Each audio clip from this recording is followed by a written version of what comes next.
Whoa. Alright, Chad, I'll give it to you. You got 2 points. Not bad for post-Thanksgiving. I think we're all very happy and fat right now.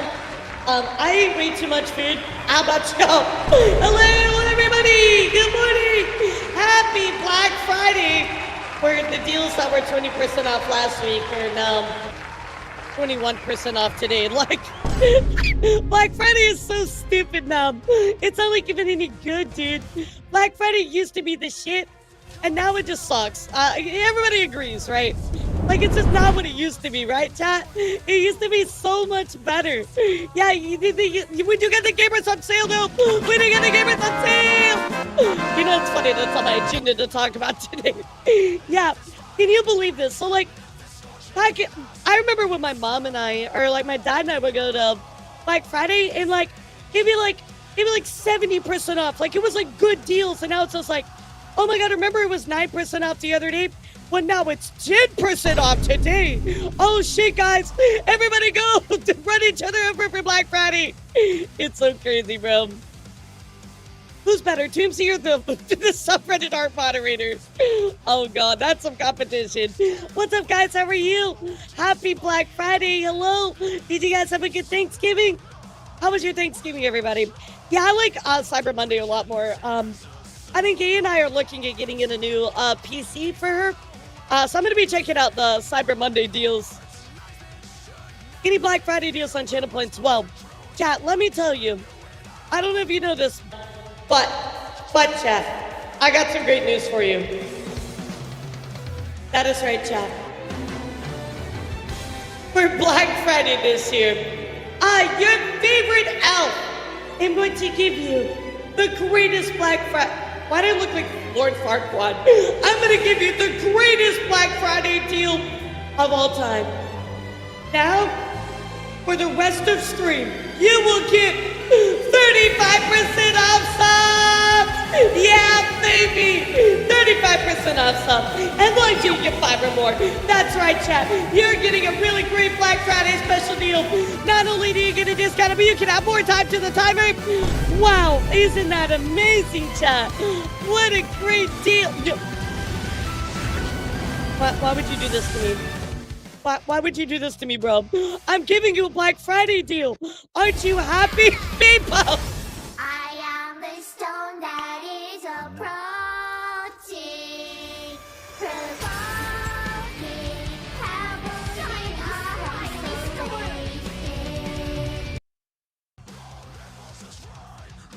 Don't use people on Black Friday. That's not fair. I'll put discount on Nintendo too. Nice. Oh, you're gonna get a Switch too? I didn't realize they had discount today. Larry's my favorite outfit. That's only because she's the only one I know. What the fuck? Bro, you played Zelda? You know other else? That's a fucking lie. Give us a deal on milk. Alright, for everybody who gets 5 subs, I'll give you an extra milk. Tomorrow. See people backwards and you'll get booby. That's true. That's true. We can get booby. I mean, you already got that. You came to the stream, so... Alright, here we go, guys. I'm gonna open up my monster. You ready for some ASMR? Here we go. Oh, that was crisp. That was crispy. How are you guys? Hope you had a great Thanksgiving. Tell me what you did. So yesterday, I mostly did a bunch of fucking nothing. It was great, but Ian and I actually went out. We always go and eat for Thanksgiving because we never cook. Because I'm a shitty cook. She's a really good cook, but I would take a lot of time. So we decided to go out. So we went out, and we went to this really nice place, and I had prime rib, and it was so good. Yo, Skull, thank you for the 5. Appreciate you, cutie. Thank you so much. It's not like I owe, you know, now I owe 15 wheel spins. I owe a bunch from the other day as well. So thank you so much. How about you, Ani? Had a fun, lovely meal. Very valuable with you. Yes, we just ended up just taking it easy. We did like nothing. It was great. Prime rib Thanksgiving, supposed to have turkey. No, turkey sucks. Turkey it sucks. Okay, so actually we had the option to have turkey, but we decided to get prime rib instead, and it was so much better. It was so good. Yeah, we definitely treated ourselves. So Laura's been a while. How are you? Yo, what's up? scientist. How are you? Has been a while. How was your Thanksgiving? Elara burns water, bear in mind. Exactly. That's why I don't cook, bro. I set everything on fire. You guys know this. Who the hell are the 3 people who voted for this? I think it's funny. You're entitled to your wrong opinion. Yeah, exactly. Like chap. Like in turkey more than prime rib and ham. Did you eat pumpkin pie? No, I had apple pie instead. You know, apple pie is actually superior to pumpkin pie. So I only went with what was superior, chap. You know, I guess I didn't go with the inferior taste choices, chat. Oh god, let's not get triggered about the word inferior. Visited both sides of my parents. Bro, it's Thanksgiving, it's not fucking Halloween. Visited both sides of my parents' families, had 3 servings of turkey, mashed potatoes, corn, stuffing alongside stacking on our charcuterie board. Oh, that sounds so good. That sounds great. Yum, yum, yum. Who had Arby's for Thanksgiving? Oh my god. You know, nobody's gonna tell you that Arby's for Thanksgiving because they all fucking died from food poisoning, so you'll never hear about it. Yeah. Why is there a hype train? Why is there a hype train? We just started, dude. Why is there a fucking hype train? Nate We Niles literally says, just started. new model. But the shadows never left. That's good. Elara. The shadows never leave me. Nate Niles. Honestly, can I make Chat's this like a dropping female some voice? mysterious lines about shadows with Elara. Yeah. Let's embrace the shadows and see where they lead. Stay curious, Elara. Yeah, Also, Toomsy. Booba. Also, Booba. Toomsy is 100% better than those fucking bots. They're absolutely horrible. Yo, Shadow Jacob, thank you for the 5-2. I appreciate you. Let's get a W for our gifted summers today. Thank you so much, guys. Wait, I've eaten Arby's multiple times. I'm so alive. Explain yourself, woman. Oh, Decade, it's like mold, right? It's just building up in your body until one day you just immediately die. Yeah, you're a ticking time bomb, basically. Or at least your butthole is a ticking diarrhea bomb. I don't want to touch on that subject again. Let's talk about something else. Chicken nugget. No, so we ended up going to the restaurant. It was really, really nice. We got prime rib. We drank way too much. I had to drive back home because I drank too much. It was very, very yummy. And then we watched Stranger Things. So we watched the first 2 episodes of the new season. So I'm very excited to watch the rest.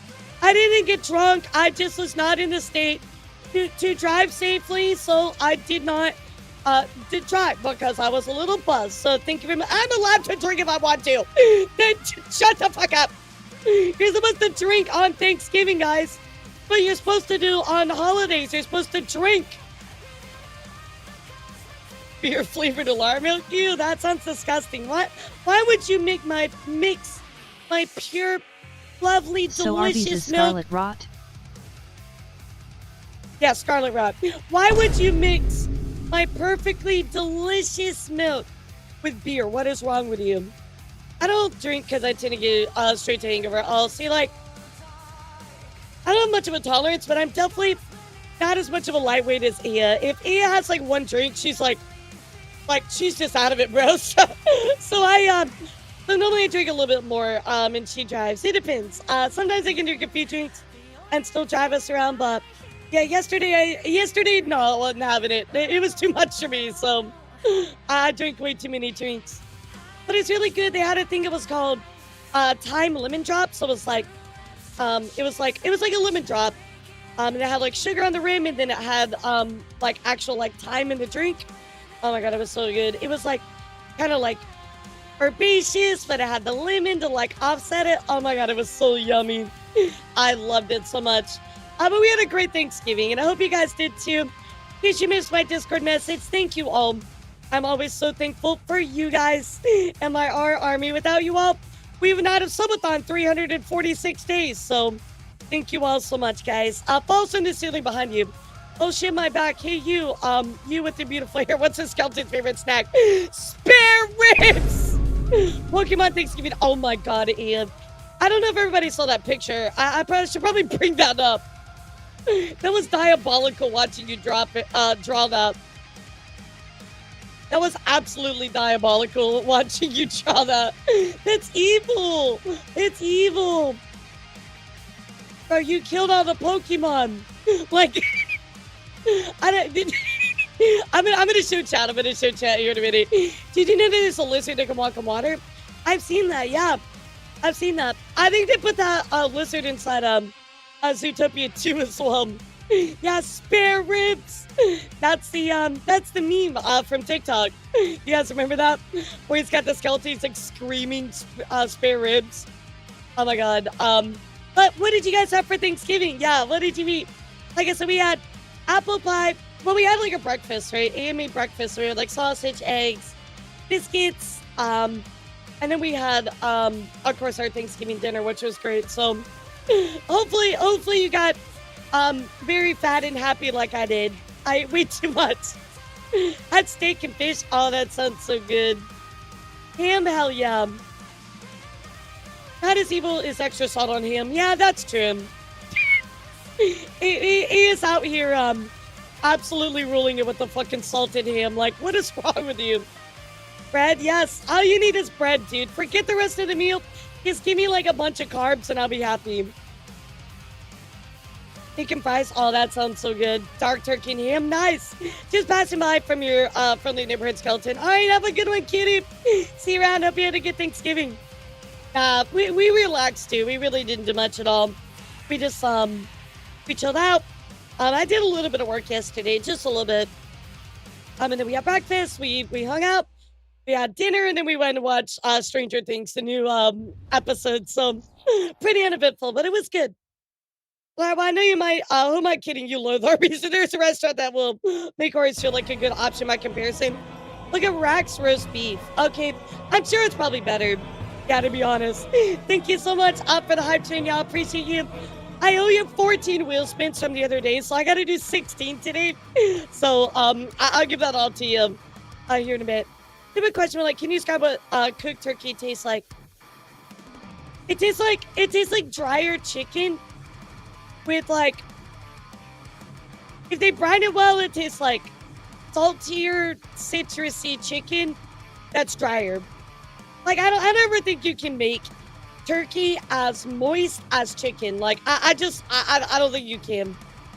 I've had really good turkeys, stuff. and I just don't think you can. It was so dumb. She brought everything bad that happened on herself. Yeah, so Tuxedo, I do want to talk about that today. We're definitely going to talk about it. Now, a lot of this does stem from Ethan. However, there were some things that she did that were wrong. However, I don't really know how I feel about the whole Ethan thing, where he kind of like set up like a trap almost. Anyway, we're going to talk about, we're going to take a look into the Kaceytron stuff. Lots of updates in regards to that. Of course, we're also going to be talking about the art subreddit meltdown chat. And when I mean a meltdown, I absolutely mean it. Like, this is probably one of the craziest and funniest stories I've seen in a while. So, you know, we talked about Iron Mouse's subreddit, right? Those mods, one of those mods kind of went rogue, had a meltdown. Kind of similar vein with this one as well. So we're going to talk about that, which is a pretty crazy story. Lots of gaming news, kind of some updates with them, content creation. So lots to talk about today. So might be a longer news. We'll see how things go. Yeah, it was just like, but then a bunch of them also flipped out as well. It's just like, bro, you're a Reddit mod. Chill the fuck out, dude. It's not that serious. Yeah, people just crashing out over nothing. So very crazy, but very interesting for sure. I saw Charlie was covering it, so we'll talk about that. I mean, like, as a Reddit mod, like, we make all these jokes about Reddit mods, right? Like, we're like, oh yeah, like you know, you let a little power go to your head, right? But do these people actually let shit go to their head? Like, dude, you're a Reddit mod. You're not that big of a deal. You don't actually have like a bunch of power. It's crazy. But your eyeliner is waterproof. So you can wash it off. I get some wipes. Yeah, I get some wipes. But I'm in a crash hour competition and my opponent is a Reddit mod. Yeah, literally, I'm like, you don't actually have any power, dude. Like, chill the fuck out. my god, I'm gonna give you some of my wipes. You're out of wipes. Fuck. Oh my god. Yeah, I'm gonna give you some of mine.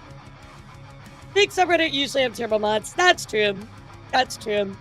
I don't know. Yeah, I did watch most of them. We're gonna watch some today, talking about it. But it's just like, it's a wild story. To think that Reddit mods just like crash out this hard over a fucking art subreddit, dude. So, did you have sausage stuffing? You know, I did not have any stuffing. And you know what? That was fine with me. I mean, I'm sure people wanted to stuff me with their sausage, but, you know, I wasn't having it this year. Alright, here we go, guys. We're gonna do it 2 times 8. Wheel spin. Let's see what we get. Oh my god. 8 thigh slaps. No. Fuck. Are you serious? 8 thigh slap? No. Bro, 8 slaps on my thigh. That is absolutely ridiculous. Fuck, dude. I just had 10 the other day. I'm still bruised. Alright, here we go. Alright, here is your next times 8 wheel spin. Bro, I'm getting absolutely fucked today. Oh my god, you're getting 8 times milk! Oh my god. Alright. Well, chat. Here we go. Let me load you up your 8 times milk while I do my 8 times thigh slaps. Oh my god, are you fucking kidding me, dude? Oh my god. Alright, there's your milk, chats. Here we go. Let me do 8 thigh slaps. Oh my Christ.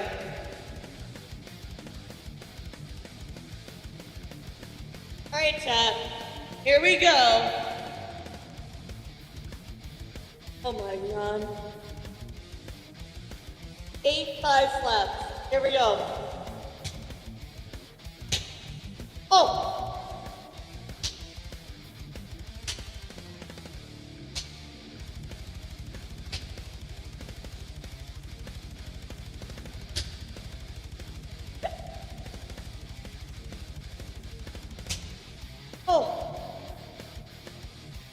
Oh, 7. Number 7 was meaty. Ow.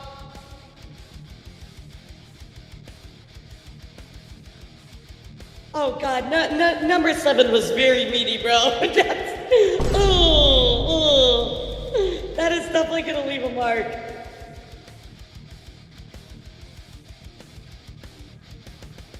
Dude, ouchie. I can feel that, dude. That is absolutely gonna leave a mark. Dude, ouchie. Okay, alright. There's your thigh slaps, okay? There's your thigh slaps. Happy Black Friday. You're getting a wonderful meal today. Laura, you know Con's having a 5th anniversary debut. Yeah, we talked about that the other day. Is that today? Yeah, I don't remember. Yeah, I think it's like later today, right? But yeah, we covered that on my news. Ooh, oh god, that was meaty. Ooh, that was super meaty. I can feel that. It's just like lingering, bro. It's lingering. Ooh, ouchie. Hold on here. Let me look.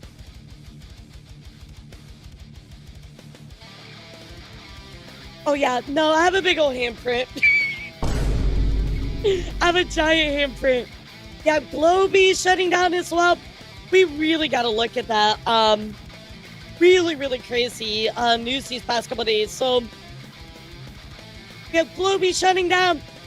We have Brave restructuring. We also have on top of that a document, a 100-page document about Lucky EN. Now, you guys remember we were talking about that group, right? We kind of had some hearsay information in there. Well, chat, we had a 100-page Google document that we're going to be looking at inside of on Sunday. Yep. Very crazy. The Google document deliverer. Absolutely nuts situation on that one. So we're going to dive into it. Definitely going to be a big day Sunday talking about this stuff going on with Globee, etc. Yep. Yeah, that's going to be a big one. Apparently, it's pretty bad. I haven't read it yet. You know, a few people sent it to me. I'm not going to peruse through it, but they were telling me it's pretty rough, chat. So the Google document deliverer. The Google document deliverer. Is Bonnie indie or she graduated? She's going indie from what I saw, but Don't quote me on that.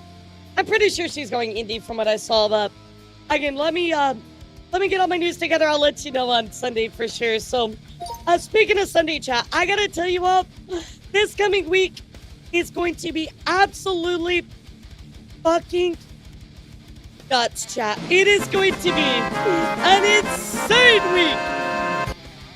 Very, very insane week. So, let me tell you what's going on, chat. I genuinely think I'm going to be able to get the timer down to 0 this week. I think it's going to happen, chat. It's going to happen. The timer is getting to 0 this week. I'm going to show you all what I got planned, and it's some big stuff. So we have memes and reacts. On Monday, we're going to be doing a Christmas makeover. So new like toggles, new background, stuff like that. We're going to do news 2 days in a row. So we're going to do non-VTuber news on Tuesday, and the VTuber news on Wednesday. Thursday, chat, we're going to have a release party for Night Rain. Now, I don't know the details yet. Is it a 50? Yes. I don't know the details yet.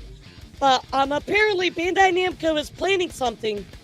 So we'll let you know what happens on that day. Now, we're going to be doing a big release party. Friday, we're going to play a swap. I also have a collab for the John Kin Pond tournament.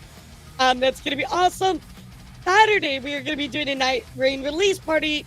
I have a ton of collabs lined up with like Moon Meadow, D&D, Nikto, Chunky, a ton of people we're going to play with that day. Sunday, we have news. And then later that day, we're going to be doing a collab with Maxorp and a Terrorist. So I'm very excited. It's going to be an insane next week, chat. Get ready for the Night Rain DLC. We're going to be playing a lot. So, and I'm getting the timer to 0, chat. It's going to happen. Yep, Max and I are going to hang out again. So, Yomi is not going to be there. Yomi does not really play Souls games, but I can tell you who all will be there. And it is going to be, let's see, Chunky, D&D, IC, Sylvie, Moon Meadow, Nikto, and Hanako. Yeah, so lots of collabs lined up for that day. Are you sure? Yes, I'm sure. I got this. I'm going to get this fucking timer down to 0, bro. You watch me. You watch me. I got this. We're wrapping this bad boy up. I got it. Yeah, what the fuck is this poll, dude? I will warn you, if you call A old, she might take your kneecaps. Fair warning, chat. For warning. Berry Crepe. Yeah, I don't really know Berry Crepe, though. Like, does Berry Crepe play Souls games? Remember, guys, like, it's kind of... The one thing you gotta understand about collabs here, let me do my daily recollab, and we'll talk about this for a second.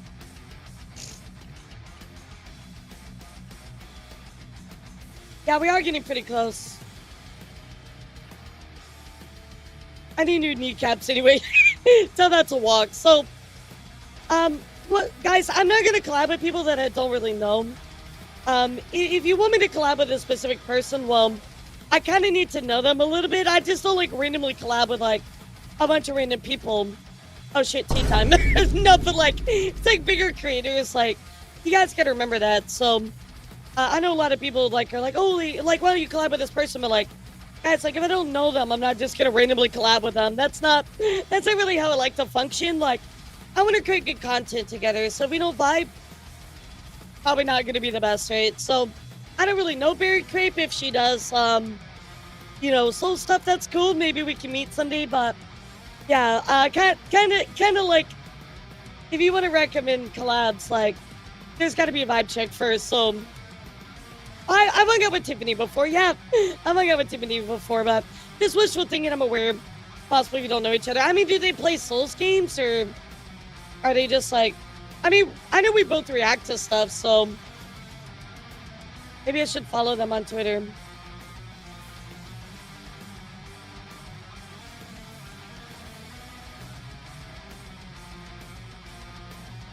Yeah, I don't think they do. They're not really active on social media, so, but they seem to be very into YouTube, which is cool. So Maxer's gonna know you. Yeah.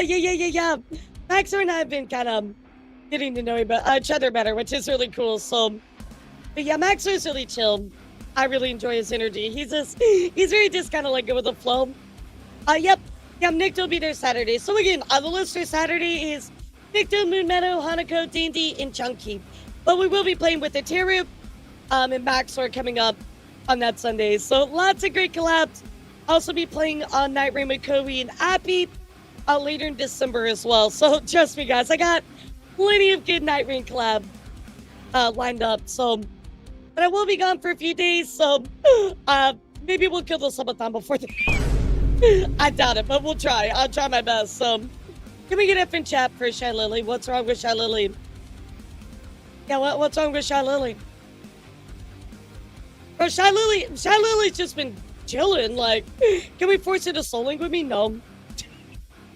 Nah, maybe we'll do a sub goal or something like that. We'll see. All right, chat. Let's dive into it. Let's do a little bit of news. Non-VTuber news today. Yes, I have played Bloodborne. Twice now. Yeah, I love Bloodborne. So anyway, let's do it, guys. Everybody type news. Let's talk about content creator stuff. But first up, let me show you this diabolical thing that Ia made. Bro, look at this. Look at this. Happy Thanksgiving. Enjoy the feast of Pokemon that I prepared for you. Bro, you murdered them. You murdered the Pokemon. Yeah, nothing's wrong with Shy Lily. What the fuck are you talking about? Bro, this is horrible. Their little tails are all cut up. It's like that video where they were like animating like killing Bulbasaur. Yeah, I'm like, no. Oh my god. Holy shit. It's better than the cooking Pokemon. Yeah, that's what I'm saying, like the TikToks. This is so sad. This always depresses me. I'm like, oh my god. That fucking video. Ian, why would you do this? Why are they little olives? Are those eggs and cute? It's deviled eggs. Oh my god, that's so fucked up. I cannot tell you half the Pokemon use. I don't even know these pepper ones. Yeah, I see the leak from Farfetch, but what are the pepper ones? I don't know those.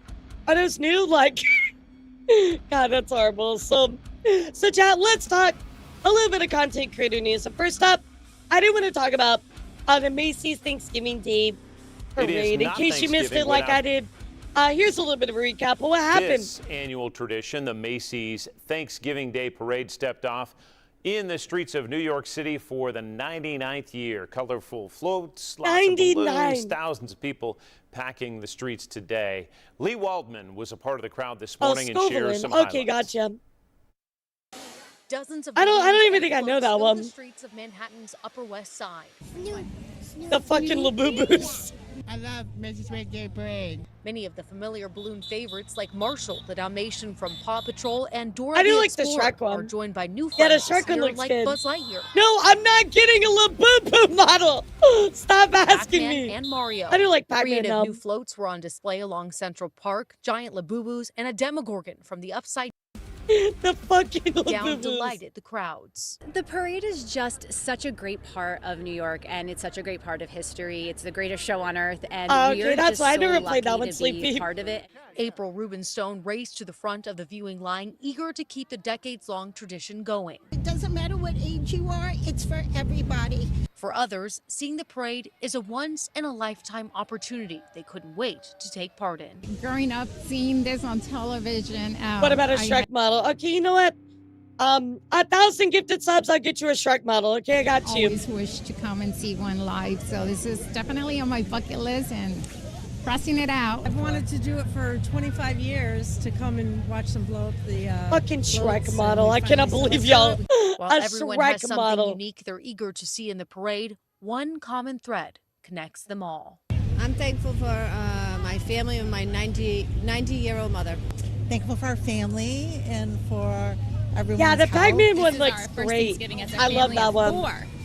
So he's got a little brother. Are you thankful Yeah, for the your little brother? leak was definitely Farfetch. You could tell that was Farfetch. So, and of course, during all of this, the Huntrix gals showed up to perform Golden from, of course, K-pop Demon Hunters. Let's take a look. I think this is actually pretty cool.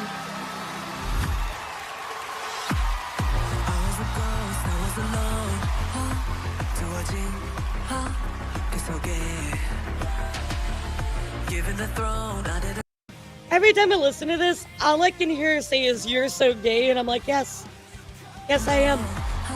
So I think the reason that they were dressed up in black is because they were actually like within the crowd of the dancers, right? So they were trying to like blend in, and then they ultimately like came out. So I think they were trying to just like do a surprise act with them sprinkle out. Of course, we're not gonna listen to the full performance, but very, very cool. Looked like a good time. I heard from some people that the parade was kind of like lame this year. I don't really know. I mean, obviously, I didn't watch the whole thing. So what were your thoughts if you did? Let me know. What do you want? I'm decent, just joining the gym. Let's go. Well, we're talking some non-VTuber news today, so please sit down, have a good time, pull up your popcorn. We're going to be talking about lots of news and drama and all kinds of stuff like that. Speaking of drama, the girls' manager came to, yeah, that's cool. Let's talk about the recent viral drama going on with Pokimane. She actually bought an engagement ring for herself, and some people were calling it extremely cringe, judging her pretty heavily for it. I'm gonna be honest, who cares? Like, I mean, is she trying to make a spectacle out of it? A little bit, like that is a little cringe, but I mean, if you want to buy yourself some nice jewelry, that's cool. An engagement ring for myself. Okay, but you guys told me to. In the comments my last video, you guys kept talking about a ring. A lot of you were saying, girl, just go get one for yourself. So that's what I did. I mean, like, I feel like this is just like, again, like, who cares? You know, like, do what you're gonna do, girl, whatever. Like, I don't really care. A ring at Bulgari that I just fell in love with. It felt like way too much to get for myself, but then the more I thought about it, I was like, I hope someday I actually get engaged. The person that you are engaged to the most in your entire lifetime is your damn self. So why shouldn't I get this ring for my damn self? So this is me proposing to myself. I think it's more of the act of her kind of making it a spectacle. Like, yeah, it's cringe. Who really cares? But also, like, why are you really making a post about it? You know, like, it's just kind of like, bruh, okay, whatever. It's a nothing burger for both sides. How about that?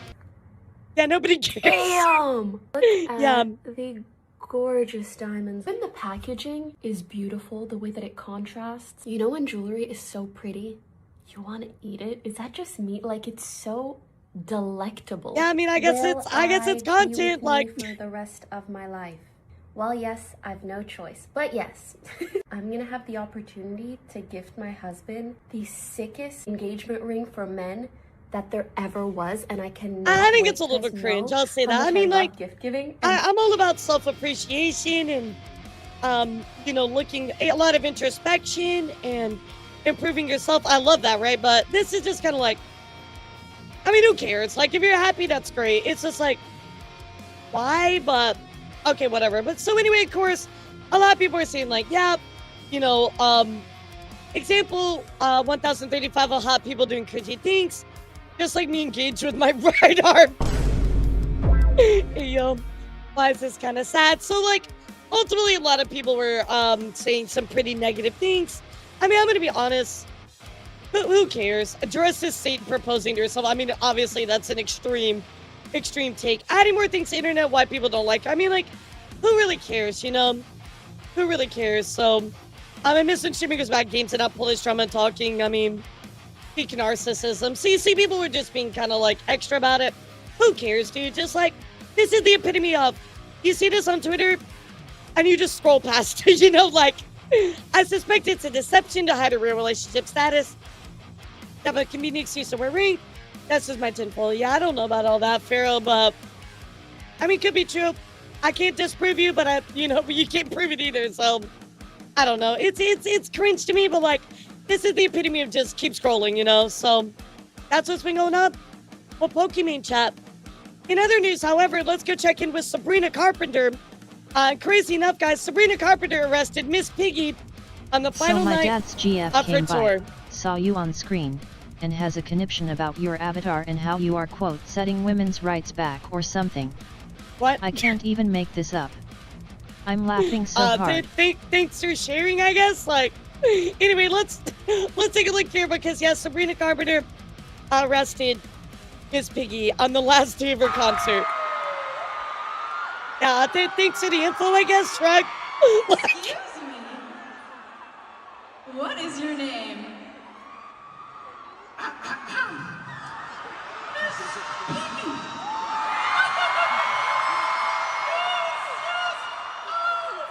Bro, Miss Piggy is an icon, for real, chat. There are so many people here tonight. Imagine arresting Miss Piggy. That's wild, dude. Imagine arresting Miss Piggy, bro. That's actually crazy. Bro, she's really sassy. So, if you ever make it to Sabrina Carpenter concert, you might see, maybe Kermit get arrested next. Who knows? In other news, guys, I know we talked about this a bit. However, if you all remember, there was a person who, they attacked Ariana Grande, right? This person is called the Pajama Guy. Wow. Ultimately, guys, he was actually deported back to his home country. So let's go take a look. The Wicked for Good premiere has officially been deported and banned from Singapore. This comes after Arianator demanded that Pajama Man face repercussions, as this is... Now, this Pajama Man guy has done a bunch of stuff to other celebrities as well. So this isn't like a first-time occurrence. But obviously, him getting away with it so often, I'm really glad that action is being taken, right? The first time he's invaded a celebrity. November 20th, Cynthia told the Today Show, quote, "I just wanted to make sure my friend was safe." Cynthia personally felt that the man didn't mean any, quote, harm, but you never know with those things, and I wanted to make sure that she was okay. That was my first instinct. Nevertheless, after serving his 9 days in jail, Johnson Wind was deported back to Australia. It doesn't seem that Wind has any remorse for the situation, as he just posted the incident on his page again yesterday. With that being said, as more stories like this come out, we here at Complex will keep you up to date. Thanks for watching. Anything to be famous, chap. Anything to be famous, like this guy. Like, that's crazy. You're gonna attack like celebrities, like push your way through security. I mean, that's extreme, dude. So very deserved outcome for this. Hopefully we never see this guy again, but I kind of doubt that. In other news, guys, Robot Olaf is here. And I don't even mean just like regular robot Olaf. I mean like full-on fucking AI robot. Olaf is actually here, chat. Let's take a look. Are super excited to see you here. Coming to life in a whole new way. We will have, for the first time in forever, a self-walking Olaf. It's incredible. We're going to have next generation robotics. Blinker love. And this is the latest cutting edge technology. Olaf. Oh my gosh, you're here. We were just talking about you. So excited to see you. I can't believe you're here. Bro, imagine walking around Disney and then Olaf just comes up to you and he's like, let me get a warm hug. That would be so scary. Yeah, so what happens when it's tipped over? So I think this is only for like shows. I don't think they're actually gonna let it free roam. Like, let's be clear, chap. When you think about these free roaming robots and stuff, people will never allow them to actually function, right? Like, they always block them or try to stop them to take pictures. It's always like a big problem. So they're never gonna really let them be out there. I think they're only like for shows and stuff like that. Yeah, right. Let me steal them. It's probably like they don't have like a tracker in them or something. Oh, they're frozen. There are so many people that are super excited to see you here. Yeah, people would just block it, you know? Engineering Research and Development did such a beautiful job on creating this Olaf, self-working character. And it's really a symbiosis between the latest in technology and storytelling. And I can't wait for our guests to see Olaf in real life. I know our guests and our fans are just gonna absolutely love this. I can't wait to see the bite of Frozen ever after. Olaf just fucking bites your head off. He's like, give me a warm hug. Just stabs you repeatedly with his nose. Like, he goes full on like FNAF. This face, dude. This fucking face. So, pretty crazy. I do encourage you.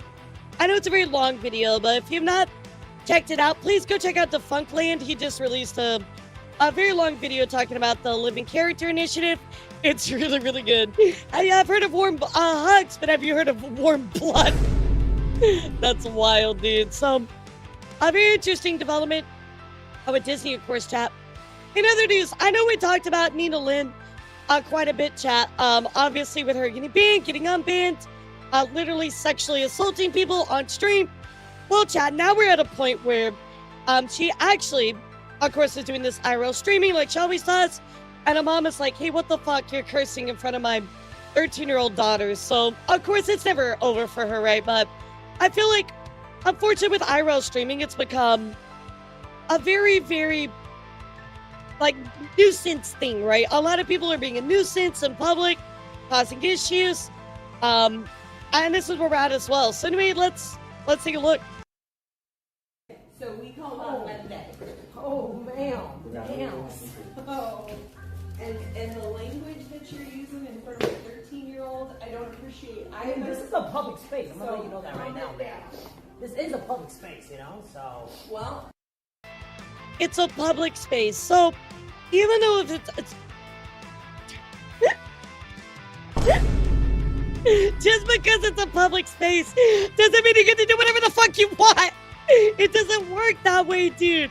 Like, you gotta understand that even if it's a public space, you still have an ethical obligation to be kind and courteous to the people around you. Like, what is that argument? Oh, it's a public space, so, you know, I can just fucking take off all my clothes, right? Like, who cares? Like, no, of course not. You have ethical obligations to the people around you. That is an insane argument. We wait our turn like grown-ups. no, 100%. And I'm just letting you know that, you know, sometimes you can also ask, hey, would you like to please use normal language in front of my daughter? That would have been great too. I think in a public space we kind of have an understanding. I mean, I'm not gonna lie, that wall. Yeah, exactly. Like, well, so there is a bit when you're in a public space, right? It's very much like you have a unspoken contract to be kind of courteous to the people around you, right? That is just basic human morality, right? So obviously she's just throwing this out the window. Literally no decency at all, chat. Oh, of course. Like, I just don't think there's an issue about it, you know? Not everything has to be It's like the most fair argument. On top of that too, like, remember, like, you're in this business, right? You're like, it's a public space. Well, technically that's also in the middle of a business. And they can remove somebody for any reason, right? Like, even if they right to refuse service, if there's a lot of nuance within this thing, oh, it's a public space because you're actually in a building, but also you're filming inside of a building with a bunch of people. So you also have to understand even more of an ethical value attached to that as well. Well, I appreciate the apology. Great. Oh, shit. 1, 2. Sir, do not be recording. I'm saying that It's just me. It's just me. That's me. We got no one else on that. We can't do that either. Yeah. 1. Even though you've actually just been doing that the whole time. You just lied to them. 2. Hey, you just lied to them. Oh, we had to. Yeah. Right. We had to do that. Yeah, right. Fuck. Bitch. Shit.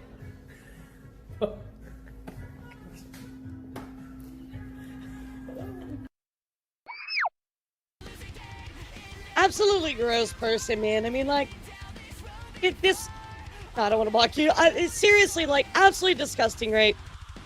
You talk to this woman next to you, and she's like, hey, please don't curse in front of my child. Like, you've already recorded them against their will. Like, what's left to say, chat? This is just absolutely disgusting behavior. I'm not surprised, though, considering it's from this person. You know, considering what they went through, right? You would think that maybe they would have a heart-to-heart with themselves, kind of be like, okay, you know what? Maybe I need to actually, like, pay attention to my actions because they have to have repercussions. Obviously, fucking not, dude. Horrible, horrible stuff. So there is the update with her today, chat. I had to give it to you, but that's what's been going on with her. Speaking of horrible people, chat, let's check in with Vampy Ash, not Vampy Kins, chat. Vampy Ash. Now, Vampy Ash isn't really like a big giant streamer or anything. I kind of went and looked at some of their stuff. But they are a IRL streamer, right? People having a heart-to-heart with themselves nowadays. I don't see that 90% of cases. Well, like, I feel like introspection is important, Fire Kirby, but sadly, a lot of people just don't know how to do that, right? And definitely not with that person, to your point. So anyway, chat, unfortunately, Vampy Ash went on to another person's stream and ended up harassing this other streamer named Sydney. So Sydney tweeting out, I got harassed last night by Vampy Ash while I was on stream, minding my business. She sent people in to call me a whore and harass me all night. I cut her off a couple months ago because she was poaching my top gifters. So let's take a look, chat. Very, very crazy. He has his camera on, you faggot. Sorry. So already within 7 seconds, chat, they already dropped the F slur. So a good start. Yeah, good start. Finally, I unfollowed us. But elara, introspection doesn't get views and clout. That's Yeah, all that's these true. users That care was about. valid. I Oh was just waiting Jesus. for her to be petty first, which she got the reason to, so be petty.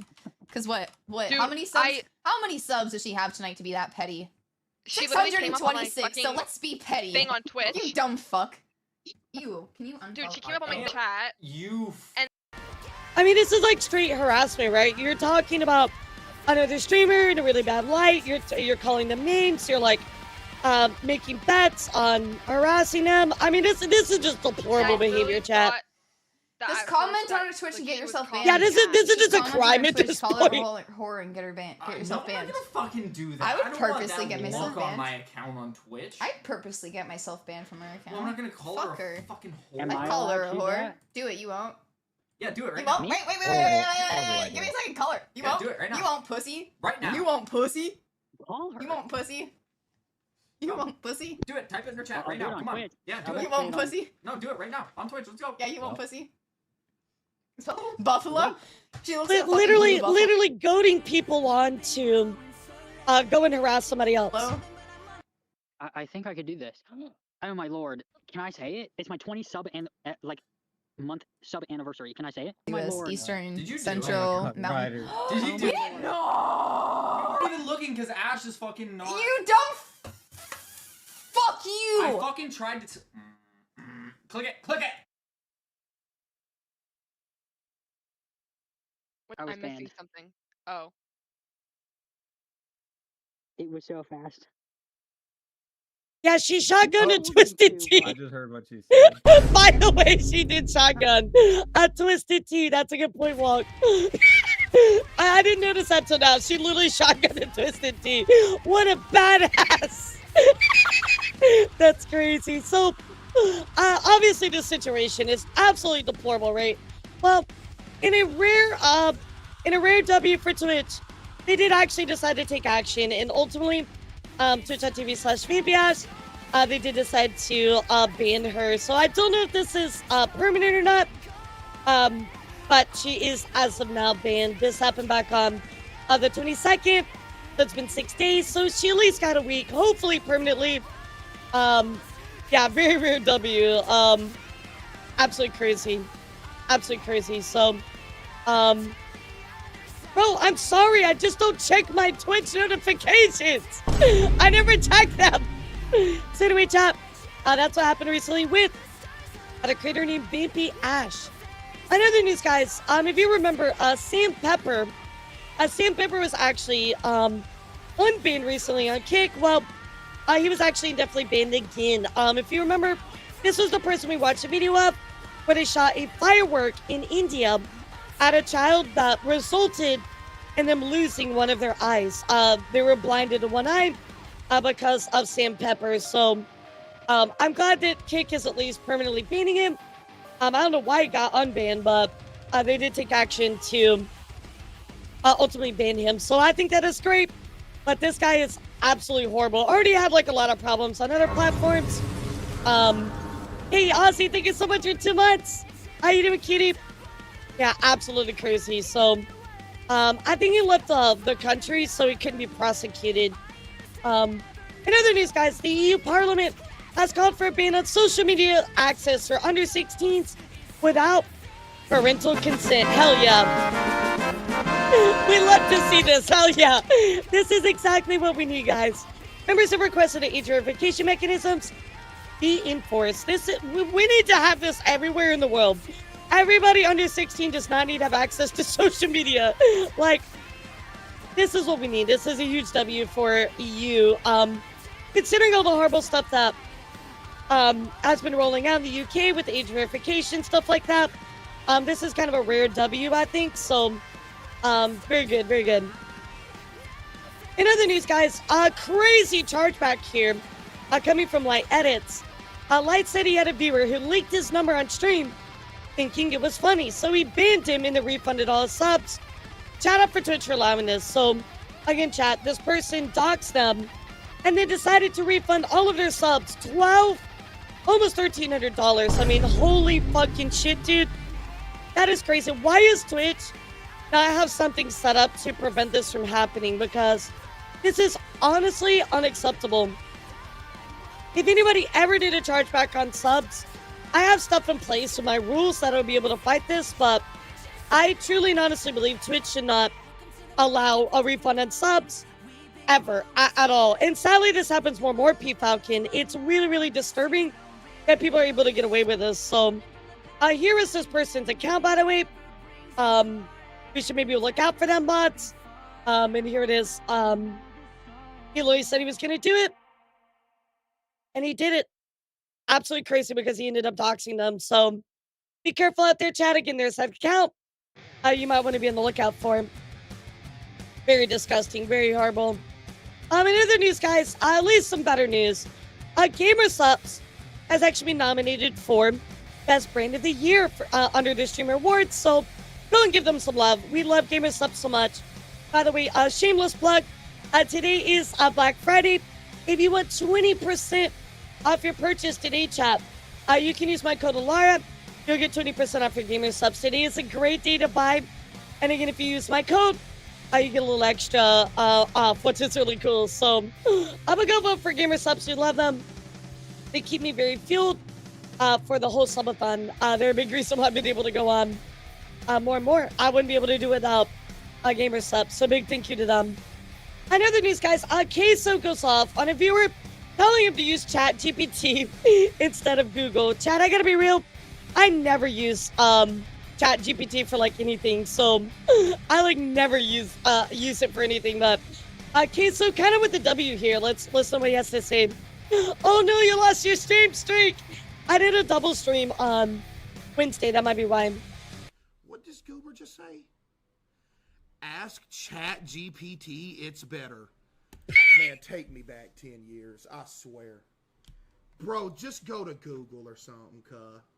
Yes, go to Google, bro. Like, I've never used ChatGPT for like anything, dude. Please. Like, I don't even understand like what you would use it for, like to answer questions or. ChatGPT action, bro. I'll go to Google.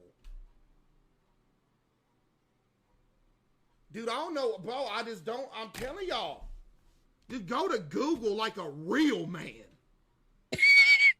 So what? You can't find out what it is. You better read those articles. Hold on. I mean, I guess people use it like as aggregator for information, but like, just use Google, bro. You can find like all the answers you want there. Like, imagine having to read to find answers. Like, I'm a real boy, yes. I guess I'm a real man according to Queso. Hell yeah. What's up, Baja Blast over you? So, there's Queso's thoughts on ChatGPT chat. In other news, I want to talk about this because this is actually fucking nuts. But Twitch streamer Dantes has become a Twitch partner. Brock, after 6 years and 25 rejections. Well, you know, under the right circumstances, I can see that, right? But how the fuck do you have 1.1 million followers and not get Twitch partner? What the fuck? How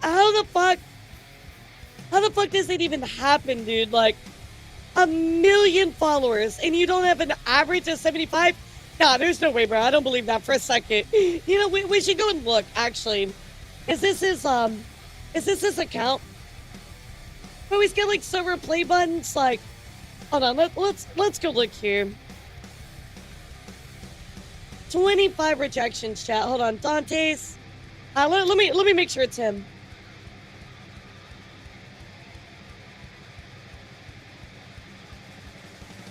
Bro, look at it. He has 1,000 average viewers.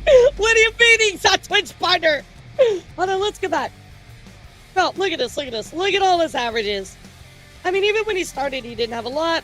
Back in 2021, he was averaging. Bro, like, what do you mean he's not Twitch partner? Bro, what the fuck? Yeah, no, he kept getting rejected. He got rejected 25 times. But why? He meets the requirements. His content is very weird. What is his content about? Yeah, I mean, you can see he started from nothing, too. So, like, he's got, like, the big story. Oh, he's a League player. But even still, like, yeah, you're a League player? Oh, sorry, you keep your Twitch partner, bro. Like, that's crazy work. So, I don't know what Twitch was on with that one, but they did finally give it to him. So, yeah, just got partner, Chad. Just got partner. Absolutely nuts. In other news, let's talk about some content creator platform updates. YouTube is actually now testing a custom home page feature that lets users control what appears on their feed, allowing them to request more or less content from specific channels. This is a W. I like this. I think this is something we need more of. More control if you want to see more of certain channels or certain content.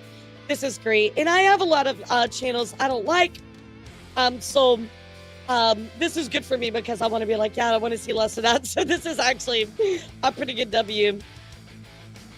Also on top of that, chat, Twitch has released Ukrainian language support on site and in-app. This is actually one of the few times where Twitch used a user voice suggestion.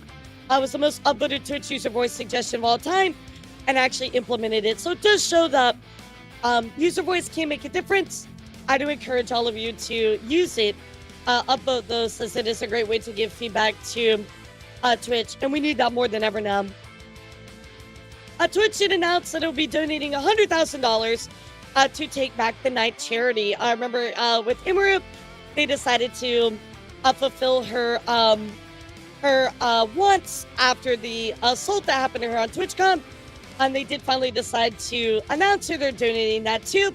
It was Take Back the Night charity. And Take Back the Night charity is known for ending, of course, sexual and domestic violence. So definitely the perfect place to give to in light of that whole crazy events that happened with Imru there. So W for sure. However, it did not make everything right.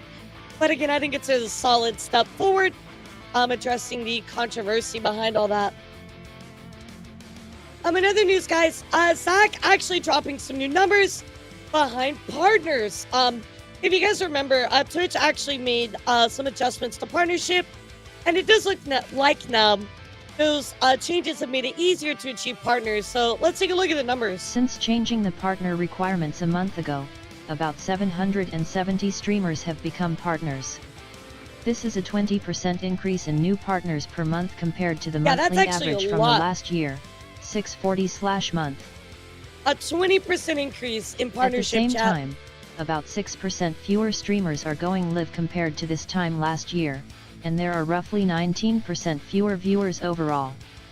When we account for that, in November 2024, Twitch promoted one partner for every 2.65 M watch hours. Now, it's one partner per 1.87 M watch hours. That means getting Twitch partner has either become about 29% easier overall in the last year, via watch hours/partner, or more likely, Twitch is handing out partnership like candy to anyone with an audience on any other platform to boost their numbers and try to attract their audiences. Yeah, Chad, it's definitely going to be the latter. We already know that. If you look at the signs, right, chat, we already know Twitch is, in my opinion, in my perception, is very much struggling or wanting to hit those end-of-year numbers, right? We've seen the stuff like the 35% off subs. We've seen the 1,000 gifted sub bomb. They're trying to do everything they can to hit those end-of-year numbers, right? That's why we're seeing such aggressive promotions. That's why we're seeing these weird changes. That's why we're seeing stuff like this, giving partnership to people with the audience, because it does attract more viewers, which equals more money, ad revenue, etc. So it was good, Derek. We went and had a very nice prime rib dinner. It was very good. How was yours? So it is technically right now, easier to achieve partnership, and there's the numbers to prove it. Pretty crazy. So speaking of, Twitch making changes to kind of make things happen. Well, they are offering a 30-day free trial of Turbo. It's now available for new Turbo subscribers in some locations on web, and other terms and conditions apply until December 31st. So, guys, I really encourage you, if you want to watch ad-free, certainly go check out this free demo of Twitch Turbo. I mean, it's free ad viewing. That's pretty nice. So I use Twitch Turbo because I just watch a lot of streamers in the background. So, however, I know we were talking about this 1,000 gifted subs chat. Well, unfortunately, Twitch has now removed that 1,000 gift sub option because they were unhappy with how it's distributing. Or at least the feedback was they were unhappy with how it's distributing the 1,000 gifts to the streamers community. So it was not really doing it in an equal way. Obviously, there's a lot of subs. Most people don't even have close to 1,000 viewers anyway. So that is absolutely a good thing. Another concern too was a lot of the streamers, at least myself included, were concerned that people were going to do a chargeback on this, right? And that would have been horrible, chat. I mean, absolutely horrible. So think about how much money we'd lose. On top of that, it's a lot of money that you're just handing directly to Twitch, right? The streamer won't even see that. If we really wanted to support in that manner, a donation would be so much better. You know, I can understand, like, you know, maybe up to 200 subs. Like, okay, you really gave it a lot to the community, but at the end of the day, Twitch's cut isn't, like, as big right there. I mean, it is percentage, but as far as, like, money, dollar amounts go, it's not that big. In a lot of the community, especially if you're Partner Plus, you can see a big cut of that money back and a good support to the community. But 1,000 subs, like, when you scale that up times 5, I mean, that's crazy, chat. That is just a lot of money. So I'm glad that they decided to remove it. It was just too much. It was just way too much, chat. It's surprising how many streamers don't listen to descriptions that bid subs are non-refundable. Yeah, exactly, Sleepy. I think it's important to put that in there, and that's a good point. I don't even know if I have that in mind anymore. I'm going to have to double check. I used to have it in my chat rules, but I have to check. That's a good point. Thank you for reminding me. So, guys, I know that we were talking a lot about drama going on with Roblox. It's been a bit since we checked in with Schlep, but I do want to go back and look at what's been going on within all that. So, Roblox is now being sued by another state, by the state of Texas, for allegedly concealing predators and endangering children. The state is seeking up to $10,000 for every violation. Holy shit. Of the Texas Deceptive Trade Practices Act. So now we have Louisiana, Florida, Texas, maybe even more going after Roblox at this point. Very, very crazy. Yeah, Texas doing good. Roblox is also going viral for allegedly resetting all usernames that contain the number 69. Wow, they're really solving all the predator problems by just banning the numbers 69. Good job. Way to go, Roblox. You're really making positive change out here. What the... Out of all the things you can do, you said, yeah, let's just reset anything with the number 69. Like, we did it, guys. We saw pedophilia and predator attacks. Let's go.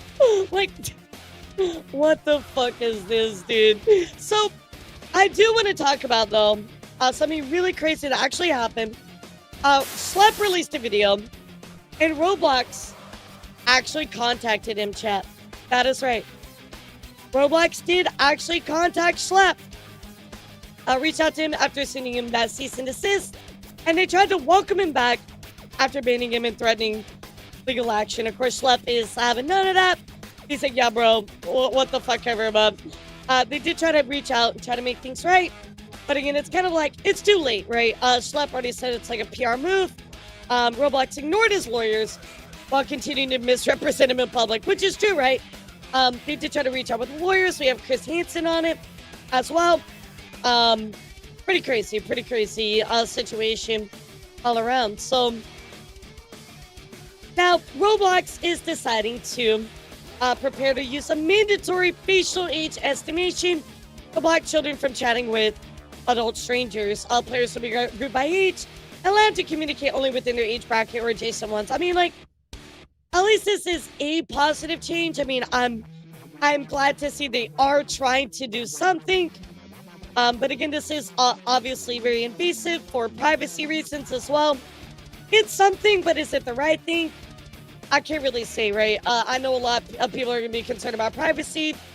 I don't really trust Roblox. Surprise here, chat, but I don't really trust Roblox with my private information. I don't think most anybody would. So I'm pretty sure I saw that video news said this Schlep specifically said for Roblox to go through his lawyers, and I completely ignored that. Yeah, of course they did. Of course they did. So again, I do think that they are trying to make positive steps, but there are ways to ensure age without having to actually take a picture. And I really wish that they would use that functionality. But ultimately, chat, the Roblox CEO actually recently went on a podcast to talk about stuff. And I just want to tell you, chat, he absolutely made the situation so much worse than it already was before. So let's go check in with Charlie, talking about the Roblox CEO and how we just made things even fucking worse. Dave Bazooki, you know him as the CEO of Roblox. I know him as a oh yeah, no, of course. I mean, is it a surprise? Of course it's not. Because everything that he has done as CEO is just so odd. He is the guy that has been fighting tooth and nail, making it what seems to be his life's mission to bring dating to Roblox. Why the fuck would anybody want dating in fucking Roblox? It's crazy, dude. Like, I know that they were trying to push that out. And, like, there's a time and a place, right? Like, number one, Roblox isn't even needed for that. Number two, if you want to do that on a separate platform for a separate reason, okay, sure. But with children on your platform, why the fuck would you want to roll that out? What is your thought process of that being a good idea? It's so dumb. Having an entire section of the Roblox business model carved out for dating. And initially, it was supposed to be for 17-plus-year-olds. Dave, that's underage, which was a lesson he refused to learn. He had to eventually be dragged kicking and screaming into reality that 17-year-olds are minors. And despite everyone on the planet telling him how weird it was that he wanted adult content accessible to 17+ instead of locking it behind 18+, which he was adamant about, he refused to budge an inch on that. He was just yeah, we do not know why the line was 17. Maybe it's because it was internationally, but like in most places, dude, or at least like the US, right? Like if you're 17, you're still a minor. That's it. End of story. Like it's very black and white. Are you this age? Are you a minor? End of story. You know what I mean? Like, so I don't know why they were so stuck on that age, right? Like I feel like the minimum should be whatever like the oldest is in your entire like area, right? Internationally, whatever, right? Like it should be the oldest age. And I know that in other countries, right, being a minor is younger than 18, right? But when you look at a giant scale in the bigger picture, it needs to be 18 and up, right? Especially considering how much the U.S. Would be involved within that demographic, right? So, sorry, Rizzy, I was on a tangent. What's up, Rizzy? How are you? Thank you for the raid to loop. Welcome into the stream. Everybody say hi to Rizzy. How are you doing, kitty? We're talking about an update about what's going on with Roblox recently, and they're just being stupid. I mean, no surprise, right? Yep, literally, that's what we need, lazy. Just saying no until eventually, I guess, someone was able to break through his noodle up there to, you know, get the message through his thick skull. But everyone has also been saying how weird it is just conceptually. Oh yeah, it's an absolute fucking disaster, dude. Content on Roblox to begin with. It is a platform used predominantly by children. Why do you want a dating service element of it? Why do you... I don't think Texas is a minor. I'm not talking about Texas. I'm talking about European countries, right, where a minor is considered younger than 18, right? But you have to remember, right? If you're looking at on an international scale, there are a lot. Well, what is this pause, bro? Is he trying to smooch me? If you're looking at an international scale, large part of your demographic is going to be the U.S., right? Which is 18 up. 17 is age of consent here. What? Where? Are you out of the U.S.? Or are you talking about like state consent? Because I do know that certain states have different consent laws, right? But in general, right, as a generalized statement, 18 plus is considered an adult. So why would Roblox, understanding that there is a problem, right, with adults interacting inappropriate with minors, why would they choose 17? You know what I mean?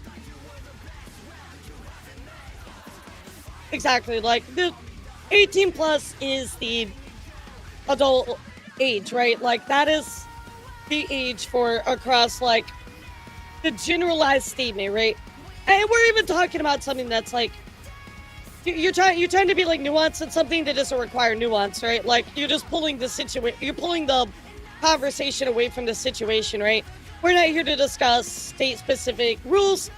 We're here to discuss why it is important that minors don't interact with adults, and why it's problematic that they were saying, oh, well, the age of 17 is the cutoff.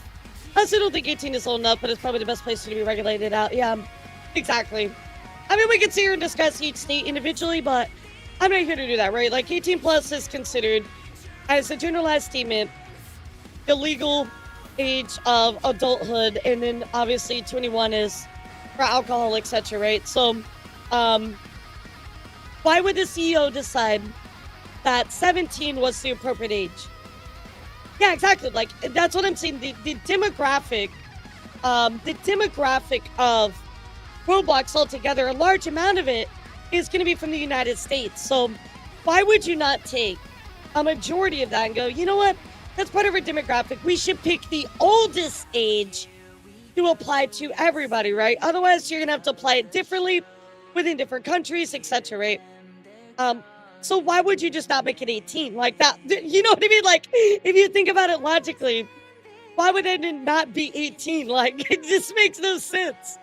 Like, yeah, for dating, like, why 17? Like, even if you think about it from a business perspective, why would you not make it 18? It just makes no fucking sense. Want adult content even have a home on Roblox to begin with? And that's not even mentioning why adults shouldn't be interacting with minors to begin with. You know what I mean? Like, especially considering the reputation of Roblox as like a safe haven for predators at this point, where there are just so many issues with the way Roblox handles their predator problem. It's just a recipe for disaster, and everything Dave has done as CEO of Roblox is just fucking odd to me. And I think he himself is just creepy. I just watched a brand new interview with him. Yeah, Roblox is actually just so fucking dumb, you know? And normally, if I remember correctly, in individual states when it comes to age of consent, that is only within that state, right? That's not like a national law either. So I don't know why we just don't have a national... Is there not like a national law where 18 is considered the age of consent? I don't know why it's different in each state to begin with. Like, why is that even a thing? Yeah, it's not going to be interstate, right? Or maybe it's intrastate. But it's not going to cross state lines. Yeah, is there not like a federal law about 18 plus? Right, like federally it is, but I know states can have their own like interstate laws.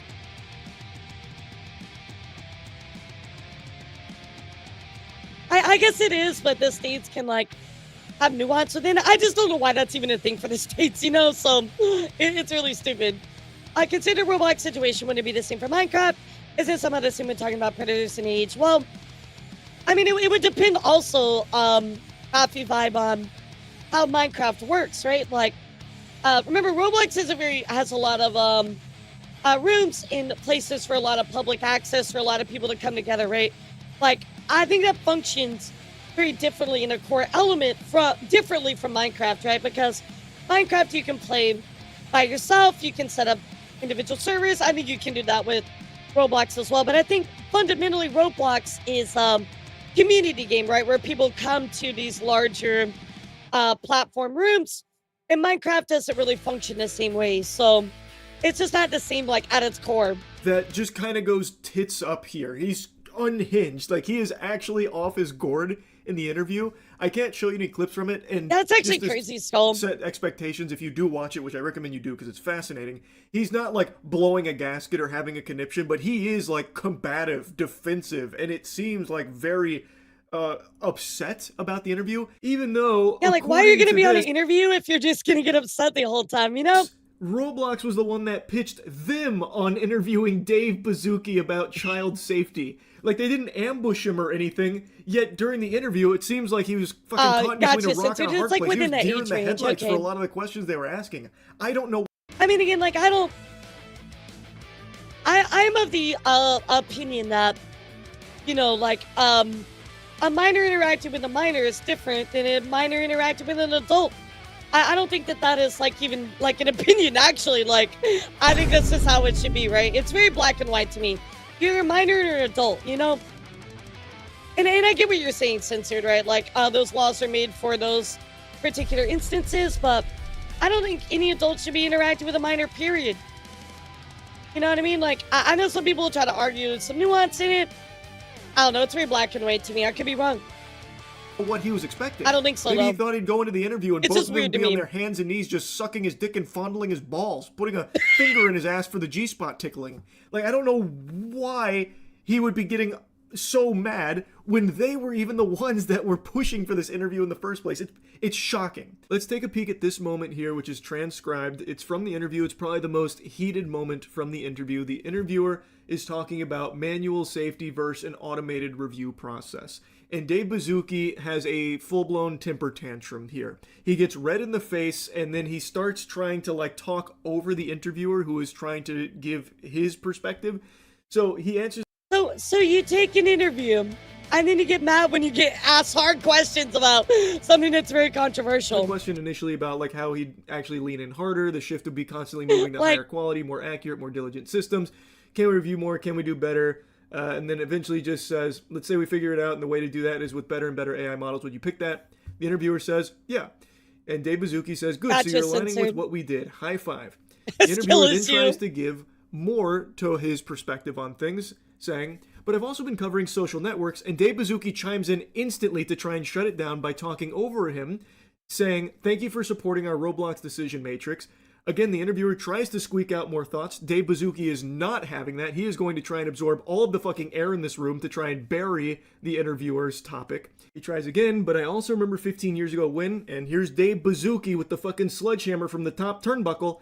He interrupts, I'm so glad you guys are aligned with the way we run Roblox. High five. This is literally the behavior of a child putting his fingers in his ear going, la la la la la, I can't hear you, Thanks for I can't supporting hear us, you. bro. That We don't is support you. We're trying to have a conversation. Oh, no, do you support us? High five. what Dave Bazooki is doing here. And once again, the interviewer Yeah, tries that's again. wild. Right. I also remember 15 years ago when Mark Zuckerberg was saying, and then Dave Bazooki, once again with the fucking RKO.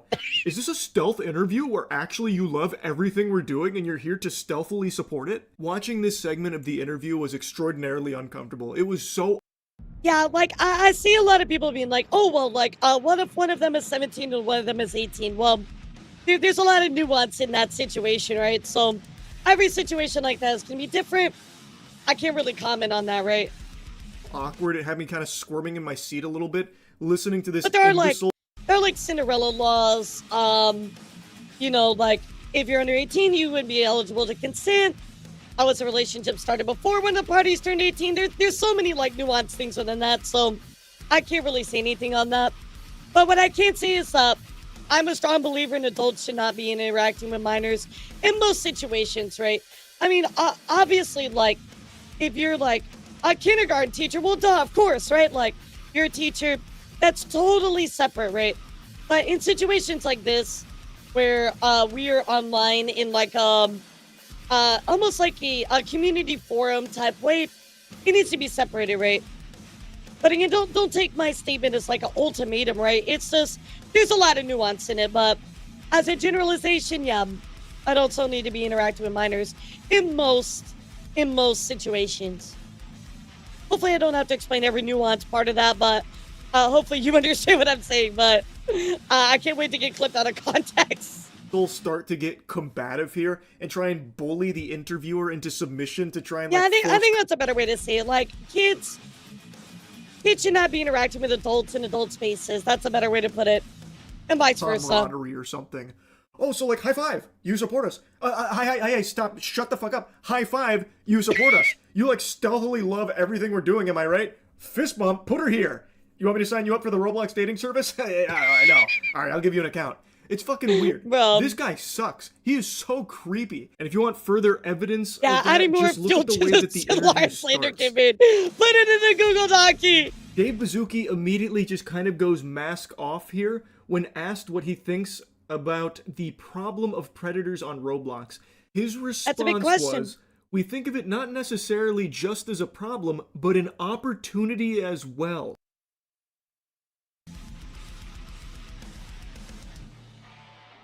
I'm sorry, you're saying that... Let me get this straight. You were saying that it is okay to have this as a problem because we're gonna use this opportunity to improve ourselves and also to catch some predators. What the fuck is your problem, dude? What do you mean it's an opportunity? No, you should not have that as a problem to begin with. What?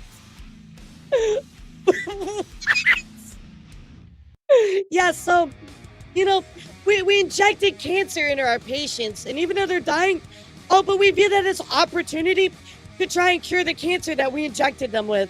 Like, what are you talking about? Oh, yes, we really view this as an opportunity to resolve the problem that we caused by giving predators opportunity. Oh, yeah. What the actual fuck is this, dude? This is wild. How do we allow young people to build, communicate, and hang out together? How do we build the future of communication at the same time? What you a couldn't fucking script answer, dude. a worse answer.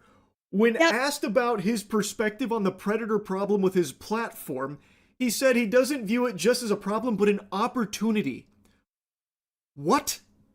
I can't wait to solve the problem that we caused.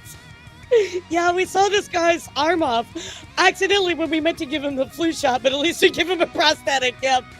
Pardon? Say that again for the people in the back on the bleachers. What did you just say about the predators preying on children on your platform?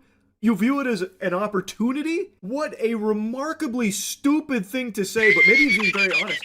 I have always got the impression, and many others, that Roblox doesn't take the predator problem very seriously. They don't. We already know that. History that leads me to believe that they we already know they don't. As much as they possibly can to keep... Based on their actions and the things they've done to Schlep and other creators as well, they don't care. We already know that. Children safe on that platform. So maybe this is Dave Bazooki just going full goatsy here and letting us take a peek at the foul insides. That he just doesn't really we get care to see that behind much. the fucking And really, it's Oz not just a curtain problem here, to like... him, but a real opportunity. I think, and this is being very charitable, but I think that's true. Based on the way he continued in the interview right after that, what he was trying to get at is that he's viewing this as a big conundrum that they're trying to solve of how do you grow all of these tools with the this is one of the actually a biggest PR platforms on the nightmare. planet, while also trying to like moderate it. So then he was going into like the state-of-the-art tools they're working on, like the age estimation features and the... I mean, that's great, but again, like, you just said this is an opportunity, like, for a problem that you created. Moderation tools and stuff like that. Oh my god. So it seems like he's trying to say, like, he's viewing it as an opportunity to grow their safety measures. Bro, if they actually rolled out this application, a Roblox dating app, and you download it, I'm just gonna say this now. If they actually rolled out the Roblox dating app with the current parameters and you download it, bro, you're fucking weird. Like, kind of. I'm kind of making a big, generous leap based on how he was saying things, but the way he paints it as like an opportunity is crazy to me, because this is a huge issue that has been festering in his platform for many, many years. Yep. With who knows how many countless victims. Again, remember, chat, they created the platform. They have created the sequiturs in which that's a good word, sequiturs in which everybody has to work within, right? And you have created a system where predators can easily go to this platform and access underage people. So for you to say it's opportunity, you are saying it's opportunity to fix a problem that you are directly responsible for. What the fuck is wrong with you? How many countless children have been preyed upon by predators on his platform, and they have just simply not done enough to keep them safe, and even at times actively made it harder for those predators to be held accountable. And instead of like recognizing just how big of a problem that is. Oh, thanks for sending us the detailed police report of what happened with this person. I will proceed to do nothing until alert thumbs. And how bad it's gotten, he instead says that it's not just necessarily a problem, but an opportunity. That is so fucking tone deaf and just a really weird sentiment to even try and be expressing here when asked that question. And the interviewers do continue to talk about this subject, and it really seems like Dave Baszucki was completely caught off guard with his fucking pants down. Yeah, you know, I know that we've leaked thousands of tons of disgusting stuff into our world's air, but don't worry, we see this opportunity. Down here. So, the interviewer goes on, I mean, you mentioned sort of kids leaving the platform, and it does become clear in those lawsuits that Roblox is kind of, you know, where predators go to find kids, but then they do try to, and Baszucki once again cuts in, well, I would say in the lawsuit or press, yes, I would categorically reject the actual description of what you're saying, but yes, what you might read in the news would portray it in that way, but then the interviewer interjects, you don't think you have a problem with predators on the platform?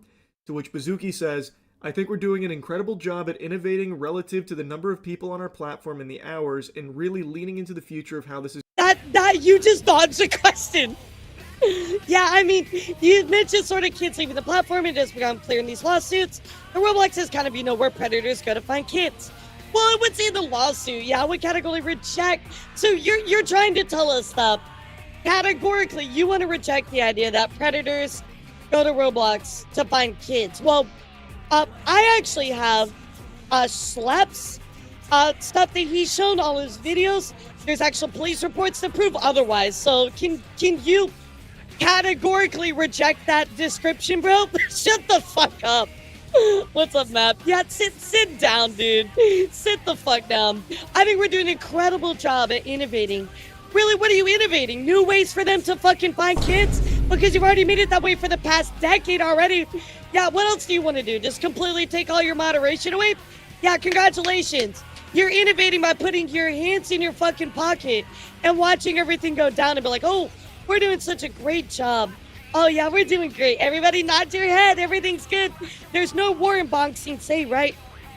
What the fuck are you even on, dude? This is going to work. Now, I get being the CEO of this what multi-billion dollar saying, corporation. dude? You can't just go out in there and say... Like, honestly, I would have so much more respect to be like, you know what?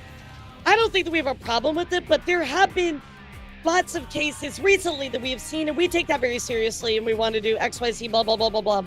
At least just acknowledge that it's happening instead of being like, no, everything's fine. Everything's good, chat. Everything's good. It's all fine.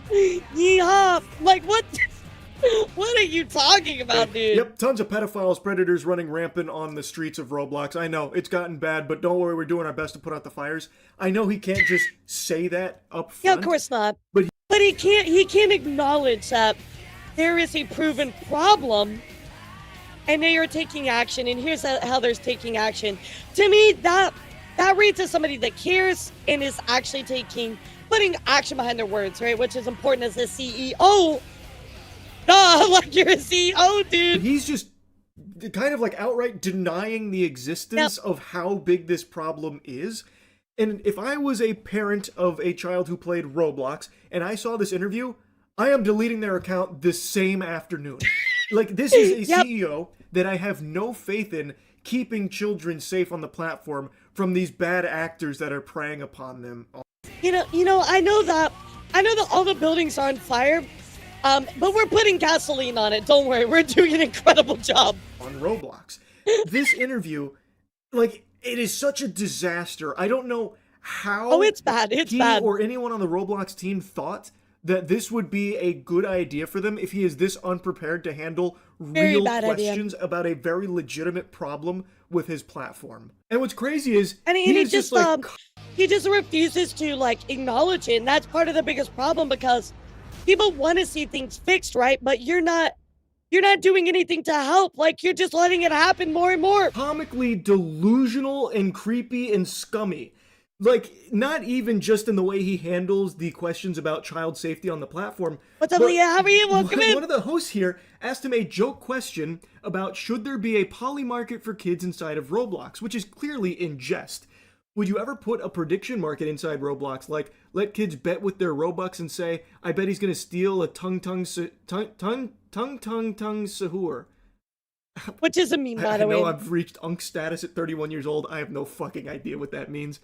It's a meme, the tung sahur. It's like this weird like dancing guy, but it's a meme basically. And then the other host chimes in, or I bet he's not gonna dress to impress.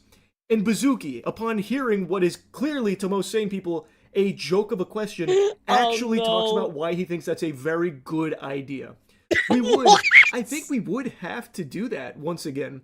I'll share some of the complexity. Every single country in the world has different legislation around loot boxes and kid gambling, and so we would have to be... It sounds very fun and obvious, like, I love that. That is his perspective. He's gonna be like, oh no, I was just going along with it. I was in on the joke. On kid gambling, by the way, it sounds very fun and obvious. And then kid gambling, it sounds very fun and obvious. He literally said, kid gambling sounds very fun and obvious. Put that up on the fucking refrigerator, chat. The interviewer chimes in saying, my God. Oh, to be clear, I think this is a horrible idea. And then there's laughter. I was just interested if you were thinking about it. And Bazooki says, well, I actually think it's a brilliant idea if it can be done in an educational way that's legal. And so imagine no free Robux, no free prizes, just a game called the Dress to Impress Predictor, where it's not like trying to get kids money or anything like that. I would be a big fan of it. And then the interviewer Hi, baby. Have a good day. Have a good Black start Friday. them young. That's what I always say when it comes to gambling. You're never too young. This slimy worm is unironically actually trying to preach the pros of enabling... Nah, come on, kids. Gambling is good. You need to learn about it from a young age so you can give us your money your entire life. Kid gambling. What the fuck is wrong with you, bro? He's like, trying to say, well, no free Robux, no free prizes him? or anything, but what if it's educational? Educational gambling, of course, Dave Bazooki. How did I not think about that with educational gambling on Roblox? Absolutely, yeah, that won't open the door to anything bad. Oh my goodness, yeah, of course. That makes so much sense, David. He doesn't even try and, like, spruce it up a little bit, clean it up, tidy up the rough edges there of, like, children gambling. He himself literally says the word kid gambling. So he is just fully open, like, yeah, kid gambling, like, maybe that is a brilliant idea we should consider. Like, he's not even trying to, like, skirt. I don't understand how you sink yourself as a CEO in an interview this around bad. the loopholes like a, you know, like, mystery how do you go boxes this of bad, Labubu or chat? something like that, or like a Pokemon card product, you know, like TCG boxes or something. Like, he is just saying, oh no, kid gambling. Yeah, no, actually, that's a brilliant idea. We'd have to find a way to do it legally, of course. I'm sure there's a way, but it could be great education. Wild. Actually wild. Like I said, I highly recommend you check out the actual interview. It is unbelievable that not... Oh, murdering people? Oh, no, that's fine. We'll just make sure that it's educational so that way we know how to catch them. Like, what kind of logic is this? Well, you know, we might be illegal, but we can use it in an educational way, so we can totally do it. And you're exposing children to this! Oh, my God. So that is what's been going on, chat, with Roblox recently. Their CEO in this wild interview absolutely just destroying themselves. I mean, it crazy. Great. Oh, excuse me. I almost burped in the microphone. Crazy situation. So... Oh, what an opportunity. Yeah, what an opportunity to teach our children more gambling. Yeah, so that way they can have horrible habits when they grow up. Insane, chat, insane. In other news, I do want to talk about a YouTube story going on that has been going down with the art subreddit. Now, why are we talking about Reddit, chat? Well, you know, we do talk about Reddit from time to time. We use them as a news resource sometimes. Well, chat, today we're going to be talking about the art subreddit. in the art subreddit had a complete fucking meltdown the other day. Now, when I say meltdown, I absolutely mean it, chat. This is a crazy story. This is very similar to like the Iron Mouse subreddit. So anyway, buckle your seatbelts. Let's get into it. What's up? How are you? The art subreddit remains locked after the former head moderator received backlash for banning an artist who used the word print. That is right. So over the word print, the subreddit decided to become locked because the said moderator got backlash. Other mods say he went on a power trip and removed their permissions after posting a "We Out" post. So check this out. They posted, "We out, you win, we all resign," which proceeded to be downvoted 36,000 times. Like, wow, such a naughty word, chat. Print. Yes, downvoted 36,000 times. Holy shit, dude. So let's go take a look here at what actually happened in the story. So there's drama, then there's Reddit. It's on a usual day on the forum platforms with the artist. Hayden Clay decided to share his art on subreddit art. Like every community on Reddit, this subreddit dedicated to sharing art and followers by 22 million subscribers had certain rules for users to keep in mind before posting. This is a subreddit about art, where we are serious about art and artists and discussing art in a mature, substantive way. Reads a description of our art. However, when Clay shared his art, Clear Boundaries, all hell broke loose, and art went into a total lockdown. So what really happened? Since posting an art was blocked by its moderators, Clay took to X to his account to share what led to his ban from the subreddit. What's up, Draco? The artist shared a screenshot of chat that he had with one of the moderators before being outed by the community. What did he do to deserve such a harsh punishment? Clay, who has the username Strawber on Reddit, replied to a comment praising his part by stating that he had prints for sale. This violated the community rules. Okay. Perplexed by the permanent ban he is facing, Clay asked the moderator, "Are you seriously banning me for giving more information on my work?" To which the moderator responded by saying, "No, I banned you for breaking our rules, but I can remove all your old posts if you like." Unhappy with the ban, Clay urged the moderator to delete his comment containing the word print instead of punishing him, and asked the moderator to just move on. The moderator then informed Clay that his history had been deleted from the subreddit. Unhappy with the treatment, Clay wondered if the moderator was acting out of a vendetta. The artist acknowledged his error and apologized for violating Rule 9. No blog, social media, stores, spam, self-promo. Unfazed and not ready to budge, the moderator shaded Clay for having main character energy. Strawber, aka Clay, was having any of it and called the mod power hungry. The moderator then revealed that they reported the artist for harassment. Clay was left bamboozled. "The most embarrassing thing you give me in this world is a Reddit moderator," wrote Clay on his X account as he shared this bizarre conversation he had with the art moderator. So let's go take a look at that conversation, chat. Reddit permanently banned from posting art because I mentioned the word print. Clear Boundaries. Here it is. Are you seriously banning me for giving more information on my work? No, I banned you for breaking our rules, but I can remove all of your old posts as well if you'd like. Just delete the comment and move on. Sorry, I mentioned the word print. Your history been removed. You're welcome. So clearly just very, very inflammatory. Just being like an asshole about it. They could have just removed that one comment and that would have solved everything, right? Thanks for submitting an appeal to the Reddit admin team. Review the request and your appeal will not be granted and your ban will be remain in place. I mean, remember, Chad, to get a full-on ban for this, it's just like very big power tripping. I can't believe it got to this point. So after being tagged for harassment by the art mod, Clay faced a site-wide ban that lasted 3 days. So he got a full ban, not just that subreddit, but from Reddit as a whole. Absolutely crazy, right? So Clay's permanent ban from the art community was just the beginning of the chaos that was to follow next. Turns out the rest of the subreddit artists were no Clay with Clay getting permanently banned. Yo, what's up, Sojo? How are you? In solidarity, people began sprinkling the word print into unrelated posts everywhere. This did not sit too well with the moderators. And so in this final post, Being on the art group, a moderator simply wrote, "We out." Imagine being so butthurt by this, dude. What a power trip. Somebody was being an asshole and you called us out. You know, fuck all you guys for out. That's crazy. The moderator also commented on their post by saying, "You win, we all resign." As I showed you, that resignation update was downvoted 36,000 times. And of course, there's the art of the traffic cone. The art that got hidden clay permanently banned. Currently, all the posts on our Reddit are locked. The moderators and protests are not allowed a single post on the subreddit since. Pretty crazy that this all started just from this. I mean, like, I get a rule of not having a self-promo. That's fine. You know, if you fuck up on it, that's okay, right? But you can treat it nicely instead of just doing this.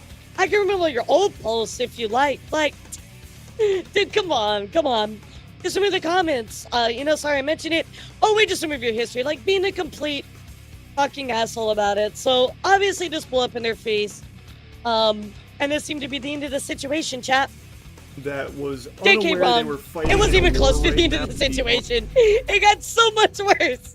So, let's go take a look here with what Charlie had to say about the follow-up to this situation. And yes, chat, it got worse. /art Reddit mod meltdown, and how apparently the entire mod team had resigned, basically turning in their badge and gun saying, "You know what? We're done here, bucko." Yeah, I mean, like, they were just power tripping about it. There's one way to deal with somebody breaking rules, right? Like, you can be nice about it, and maybe they just didn't know. It's a misunderstanding. But again, they went and deleted all of their history for no big deal, you know? Very, very crazy.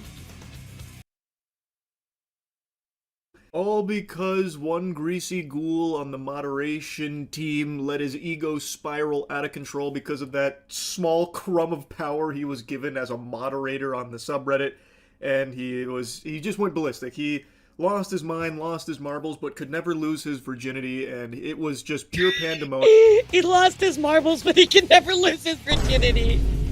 That's great. I love that. He got called out, couldn't handle the criticism, and then it seems like the entire mod team disbanded because of it. But I just learned, because I was reading the comments on the video, that Dolan Darkest had posted an update to the story that actually paints a very different, even more pathetic picture than what we thought happened. Because their post just says, "We out, you win, we all resign."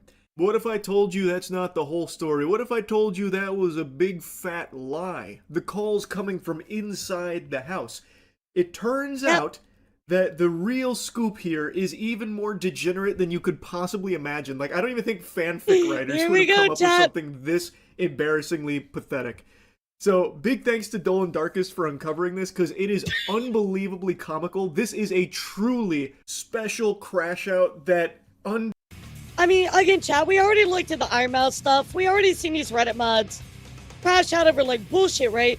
And even if they have just the smallest modicum of power, they will misuse it, right? And it's really sad, because that's not the point of being a moderator, right? You're supposed to just be, like, a community figurehead and try to promote that community and, uphold a nice, welcoming place and uphold the rules fairly, right? Callie, that's not what they're doing here. And everybody just crashing out over this is so funny, because it's such like at the end of the day, it's such a nothing burger. But these people losing their mind about it is just, it's wild. 15 years of professional Redditing. It's guys, we're incredible. banning the word booba now. How dare you use the word booba really a thing. in my stream? You know, we're banning all of you. See you later. Professional Redditor, that is someone that needs to be locked inside Arkham Asylum ASAP. It turns out the moderator who power tripped and caused all of this in the first place, known as Neo Diogenes, actually had one last power trip. According to one moderator, they had no idea what had happened, as no communication was given when the subreddit was locked down. He undid this lockdown, and then he got kicked as a mod. So this is one of the mods Damn, dude, y'all are getting fired out here. on the team that was unaware they were fighting in a war right now. They didn't know Judgment Hey, Day he just had woke up. happened. He's like, what the fuck? So they're saying, I woke up to a bunch of people DMing me about a situation I knew nothing about and responding to my comments in completely unrelated subreddits. I contacted admins, tried to contact the mod who had locked the subreddit through various channels, attempted to undo the lock, got my actions undone, then got booted as a mod. Now I see posts from meme subreddits I frequent and give my side. I haven't chosen anything lol. He then went on to explain that there can be unlimited mods, so he wasn't like taking somebody's space by being there and only did what he could to help out with some of the tools and things like that. And it was not like, you know, constant updates what was happening there, which is why he was out of the loop. So Scooby-Doo and the crew pulled up here, and Dolan unmasked the mustache-twirling evil villain, and it turns out it was someone named Neo Diogenes, which... And then he died, the end.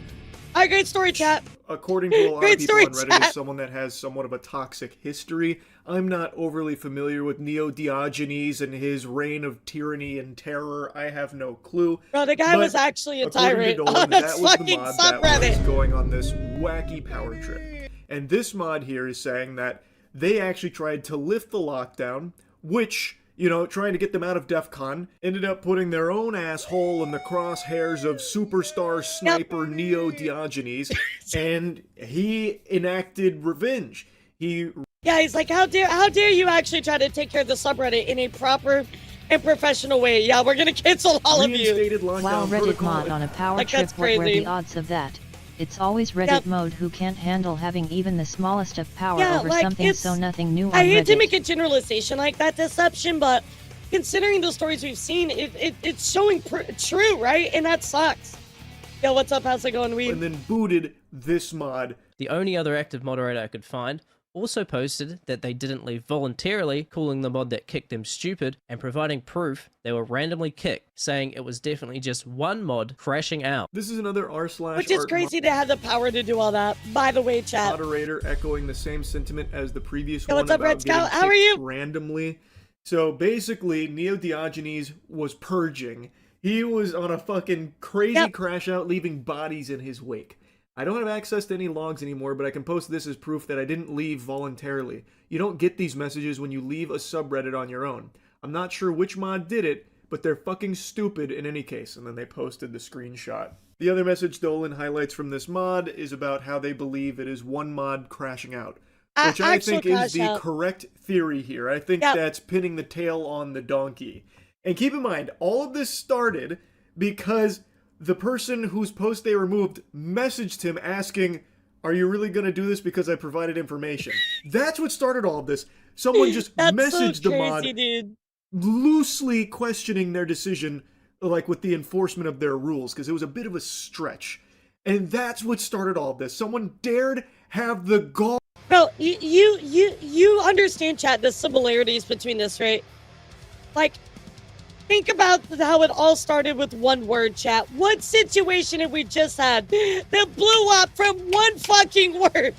The similarities to this and Cha-Cha Chill Up are actually fucking nuts. The more I think about it, it all started with just one word, chat, and blew the fuck up. Insane. The strong chin to question Neo Diogenes. Now, during Neo Diogenes' crash out, he actually left a bunch of unhinged, sarcastic messages, deleting them 30 minutes later. Comments such as, "You're right, we look like total shits. It's why we quit. Better to be done with all that because we obviously suck at everything. You won, we quit. Go and live life to the fullest, champ. Like I said, I'm boring." Looking at the message history from Neo Diogenes is just so sad. Oh my god, dude, come on. You're like, But I find it ridiculous to boycott a movie or TV series just because one of the actors has a controversial opinion, separate the art from the artist. I'm not really sure what that has to do with this, but, yeah, pop off. Pop off. It's my fragile ego. For 15 years, all I did was, I'm assuming that says moderate. I don't know why it's censored. Maybe it's a joke. Maybe Dolan's viewing it as like all a slur. I did was in Reddit. Masturbate in Reddit. Simultaneously. Holy shit. Honestly, he's probably telling the truth. Yeah, he's probably not even lying. Shit, this guy's like an X-Men mutant. He's able to moderate and Reddit at the same time? What the fuck? I didn't know anyone could be so powerful. I'm pretty sure that says masturbate. Not moderate, but blissfully unaware that superhumans like this existed. Oh my god, Jay, he can be on Reddit and masturbate at the same time? That's crazy. Amongst us mere mortals. Well, he is a god among men. amongst us mere mortals who can only just masturbate or get on Reddit. He can do both at the same time. Wow. What an absolute unit. Wow, that's crazy talent. God, the tone of his messages is truly insufferable. Just playing the world's smallest violin for his pity party and the ambulance showing up. Yep, that's right. Are you guys looking at H anime on Reddit? That's why I'm not going to be a mod again. I'm not Sure, whatever you want to call it. Either way, the result is what you see. You're right. It would have been a good idea in hindsight and all that. You're That's right. crazy. We look like total shits. It's why we quit. Better to be done with all that. Yeah, because maybe, we obviously Entity, we'll suck see. at, well, everything. Actually disgusting that he's Monster roping in bait. anyone else on the mod team to his temper tantrum. This was a solo project here from this guy. It was entirely just him. Okay, you're right. I'll do it as exactly as you say. You're right. We look like total shits. It's why we quit. Bro, he literally insufferable. On the front lines of this battle. The mod team was not backing him from everything I've seen. And now, it looks like he has completely nuked his Reddit account. I actually caught this in action when I checked out his account he's earlier not winning today. NNN All of his anytime posts soon being after deleted this. and replaced with Or random any at words all during using this a epic plugin. crash out And all now day his yesterday. Reddit account has Donate. absolutely no posts left on it, nuking 15 years of moderation that he did for free, by the way, nuking an entire subreddit because you couldn't deal with criticism, and then kicking every other mod while you're at it, making it their problem as well, and then deleting every single comment you've ever made on Reddit. That's some major main character energy there. That was a beautiful callback from Dolan there. That shit had me giggling when he brought out the major main character energy. That was what Neo Diogenes he said it. He actually said it in the message to Clay. To Hayden Clay. Yeah, it's like, oh when yeah. Hayden was like, hey man, it really feels like you have a main vendetta against character me because energy. this is just way too extreme with what you're doing. That was one of his responses. He said, I don't even know who the fuck you are. That is some major main character energy.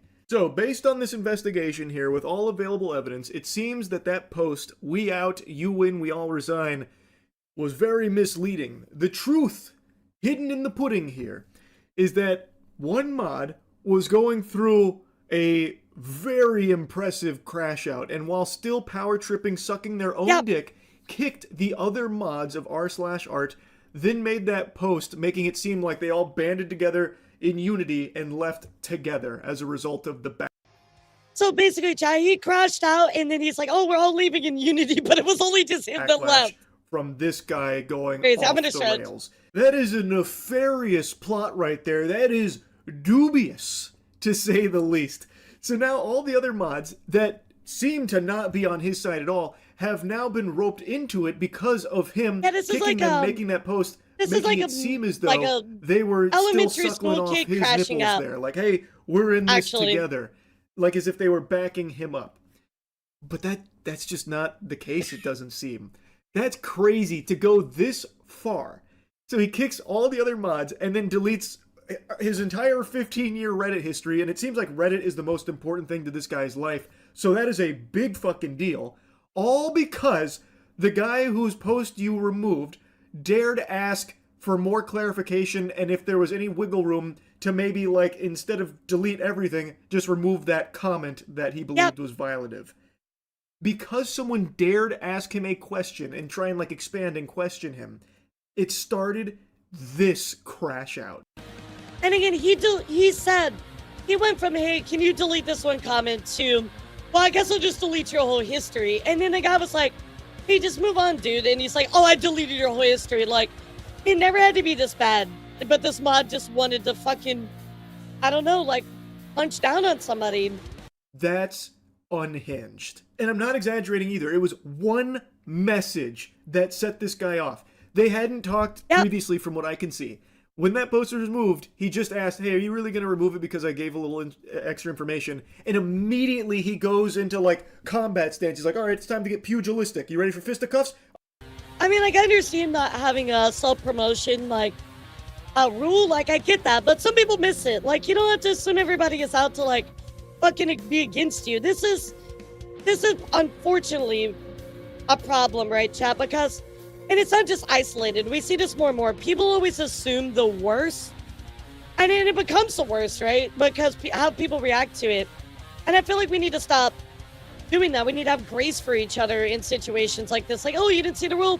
that's okay, right? I know that the angry bad people are the loudest, but that's not always the case. Like, have a little grace for each other.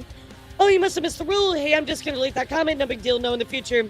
That could have been such a good, just, like, educational moment versus this fucking crash out, chat? I'm gonna maybe delete your entire post history. Would you like that? I could do that if you want. And the guy's like, okay, bud, calm down here. And he's like, okay, it's gone. Like, that's it. He took the smallest, most trivial nothing burger and blew it up into this. I just can't, like, it is a very special crash out. And yeah, also, just like a first time offense, dude. Like, chill the fuck out. I had no idea that he was using you like puppets in his game here. He was the chess master and you were pawns on his board. I didn't know, and I apologize for, I guess, making the assumption that you were all, fighting together here based on his posts saying that you were, or implying that you were. Yeah, removing all of his history is just with you insane. here, sports fans.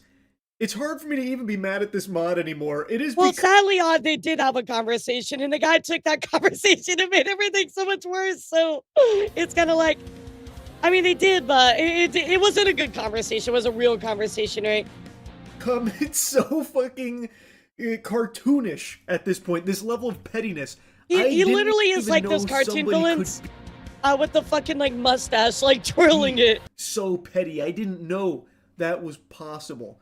And from what I can tell, Hayden Clay, as a result of all of this, has gotten a ton of support. So that's really good to see. And yeah, it that has is just great. been a pretty incredible series of events to watch unfold here over the last 24 hours. Anyway, I had to give you the follow-up here once I watched. Crazy that this whole like epilogue, this journey happened just because one Reddit mob can chill the fuck out. And this is so similar again to what we just experienced with Iron Mouse. So I'm just floored. This keeps happening, chat. Absolutely insane. So speaking of crazy situations, chat, I want to give you an update on what's going on with Kaceytron. If you're not familiar with Kaceytron, don't worry, I got you guys. We're going to talk about what's going on. So a few months ago, about 5 months ago, Ethan Klein decided to make a video where he announced he's going to be suing 3 people. I don't remember him actually doxing their addresses, so maybe take this part with a grain of salt.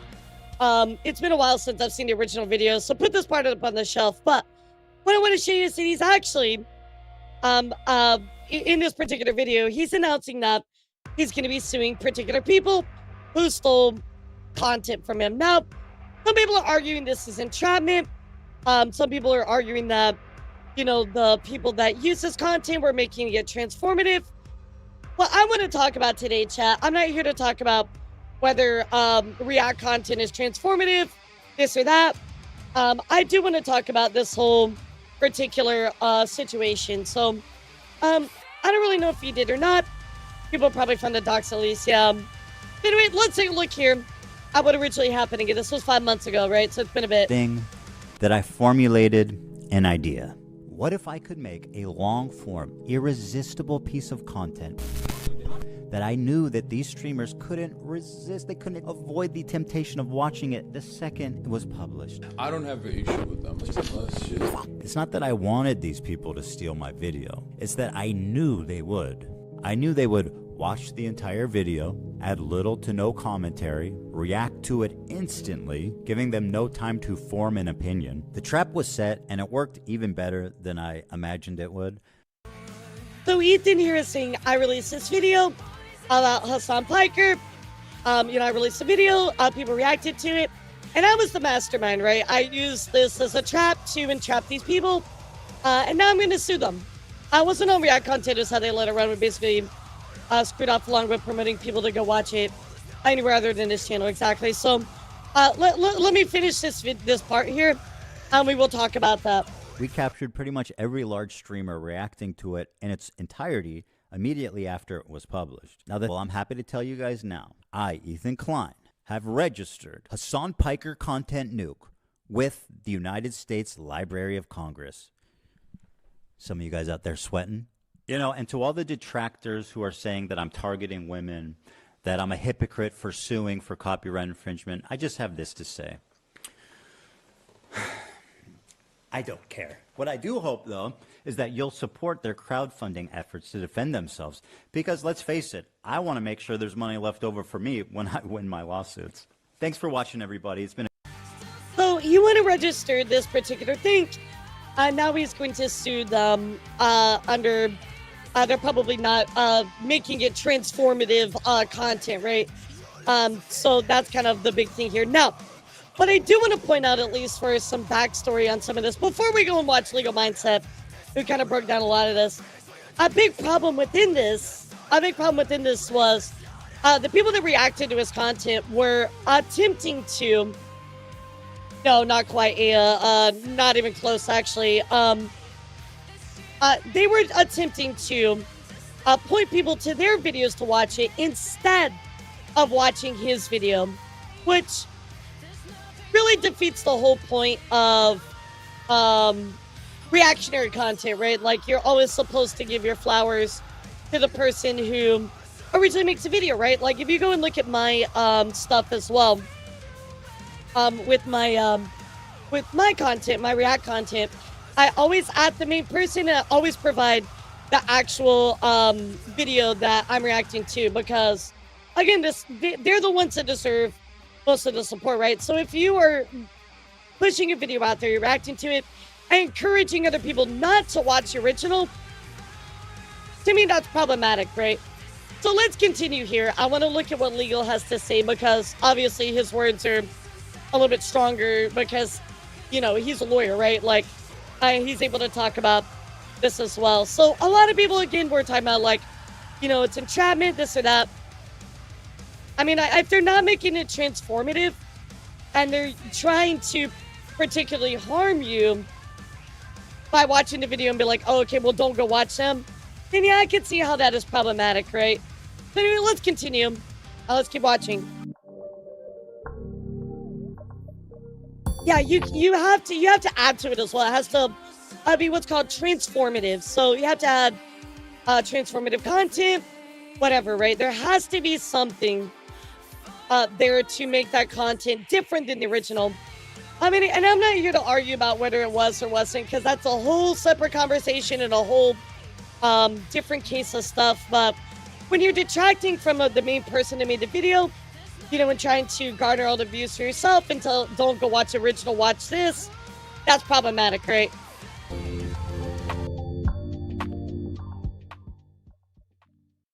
Ethan Klein has sprung a copyright trap. Yeah, I mean, again, like, some reaction.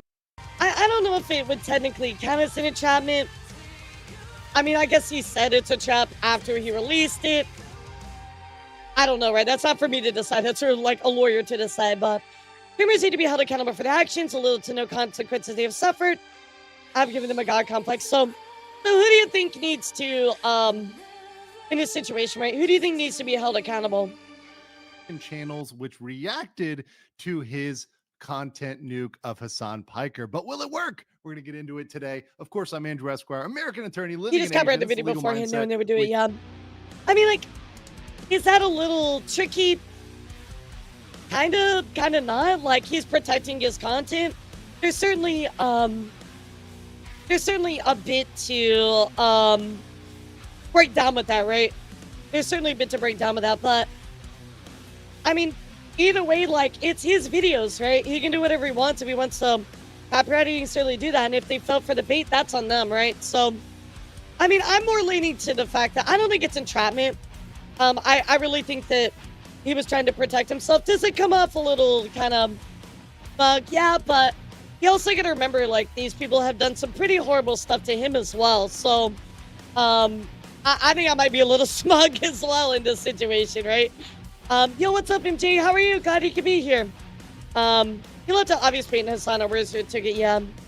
Anyway, let's continue here, because I want to talk about the specifics, right? The actual law part of it. Talk about what Kaceytron has said, etc. Right? So, yeah, I mean, he did say he openly laid a trap, right? So, I mean, if you want to take his word, sure.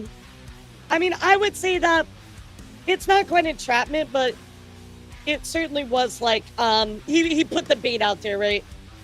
We teach you to be your own judge. So let's get right into it. This is a really fascinating issue because it really brings up issue of copyright at large and how it's enforced on the internet on all platforms. This can have massive ramifications across really every single Sleepy. major streaming platform. I don't think I've covered his history, and I'm not going to do that today, but if you're unfamiliar, he certainly went through some shit. Is just pull it down, TLDR. I don't think I've covered his stuff before. This is my first time. So maybe we can dive into that in a separate stream, but we'll see. We'll see. But again, I don't want to sit here and just and break down like the copyright law stuff because that's not what I'm here to do, right? I'm a reactor, and you know, obviously, if they were like, "Oh, you can't react to anything," well, that would suck, right? And there's a whole conversation about that, but I do want to look at this, how he was treated in the past, how he has laid this trap out, how they, you know, fell for it, and the things that are happening with it, right? So, and whatever you feel about it, we can discuss that at the end, whether you feel it was wrong, did he did the trap or not. I mean, again, I don't think there's any problem with you wanting to copyright your material. It's yours, but now, you know, he's got a legal reason to, you know, go after you, especially when you're trying to detract the views from his channel. Whether YouTube, that's the problem, etc. All of them have so many reaction channels, and this is a potential to affect really all of them, despite the fact it seems like it's targeted at just three people. So what's going on? Well, Ethan Klein recorded a content nuke of Hassan Piker in an ongoing feud between the two. Now, today, we're not going to get into, you know, the personal dynamics and all the subjective stuff of Ethan versus Hassan, etc. We're going to focus on the objective law and the bigger, broader issues at stake here. And that's what I want. So I just want the law, bro. Give me the law. Many people who did not like Ethan Klein went and reacted to his video. And some people did add very substantial, very lengthy commentary to that. But others were, it appears, simply restreaming that content in order to prevent the views from coming to Ethan Klein. And that's the problem. In a nutshell here today, chat, is you can't just restream it to redirect views, right? That's malicious, right?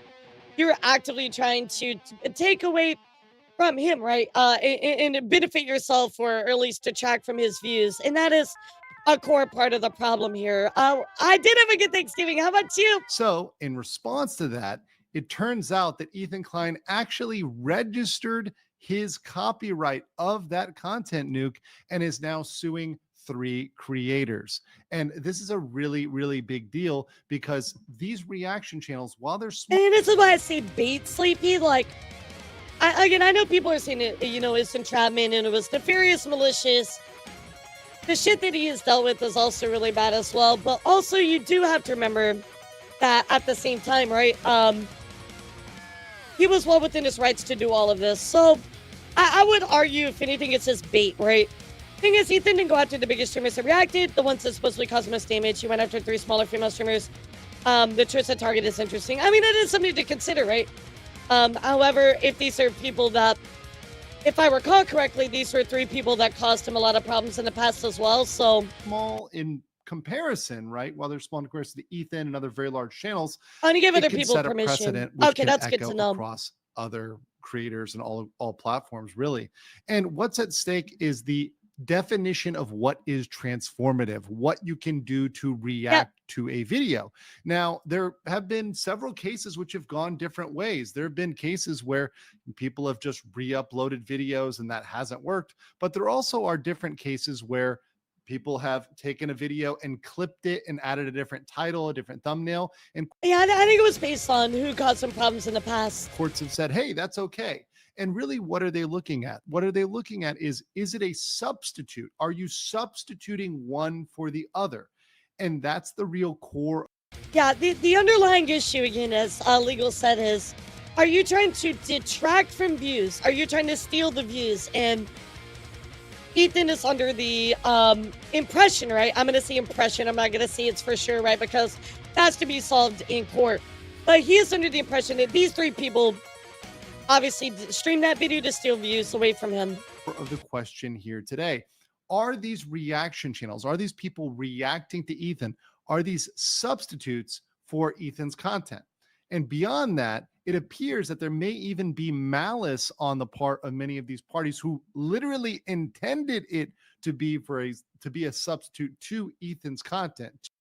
And that is the core issue that we're going to be looking at today, right? What's their malice? Were you trying to take away views from the other person? And that is extremely problematic. It's copyright protected content, and that is a top issue. Now, Ethan did say one thing which I need to clear up because there needs to be some baseline about what copyright is and what's going on with copyright. Same here, Cook. So let's listen to Ethan here talking about him registering that copyright, and I'll explain things as we go. One thing about copyright you should know is that you got to register it before you publish to be eligible for statutory damages and attorney's fees, which is the main biting force of a copyright infringement lawsuit. Well, I'm happy to tell you guys now, I, Ethan Klein, have read. Yeah, exactly, Jan. And I think that's where the court comes in, right? The court is going to decide that, not us, right? Like, we're going to talk about what's going on, the updates, but ultimately, like, we're not going to decide that, right? The copyright breach has to be decided by the court.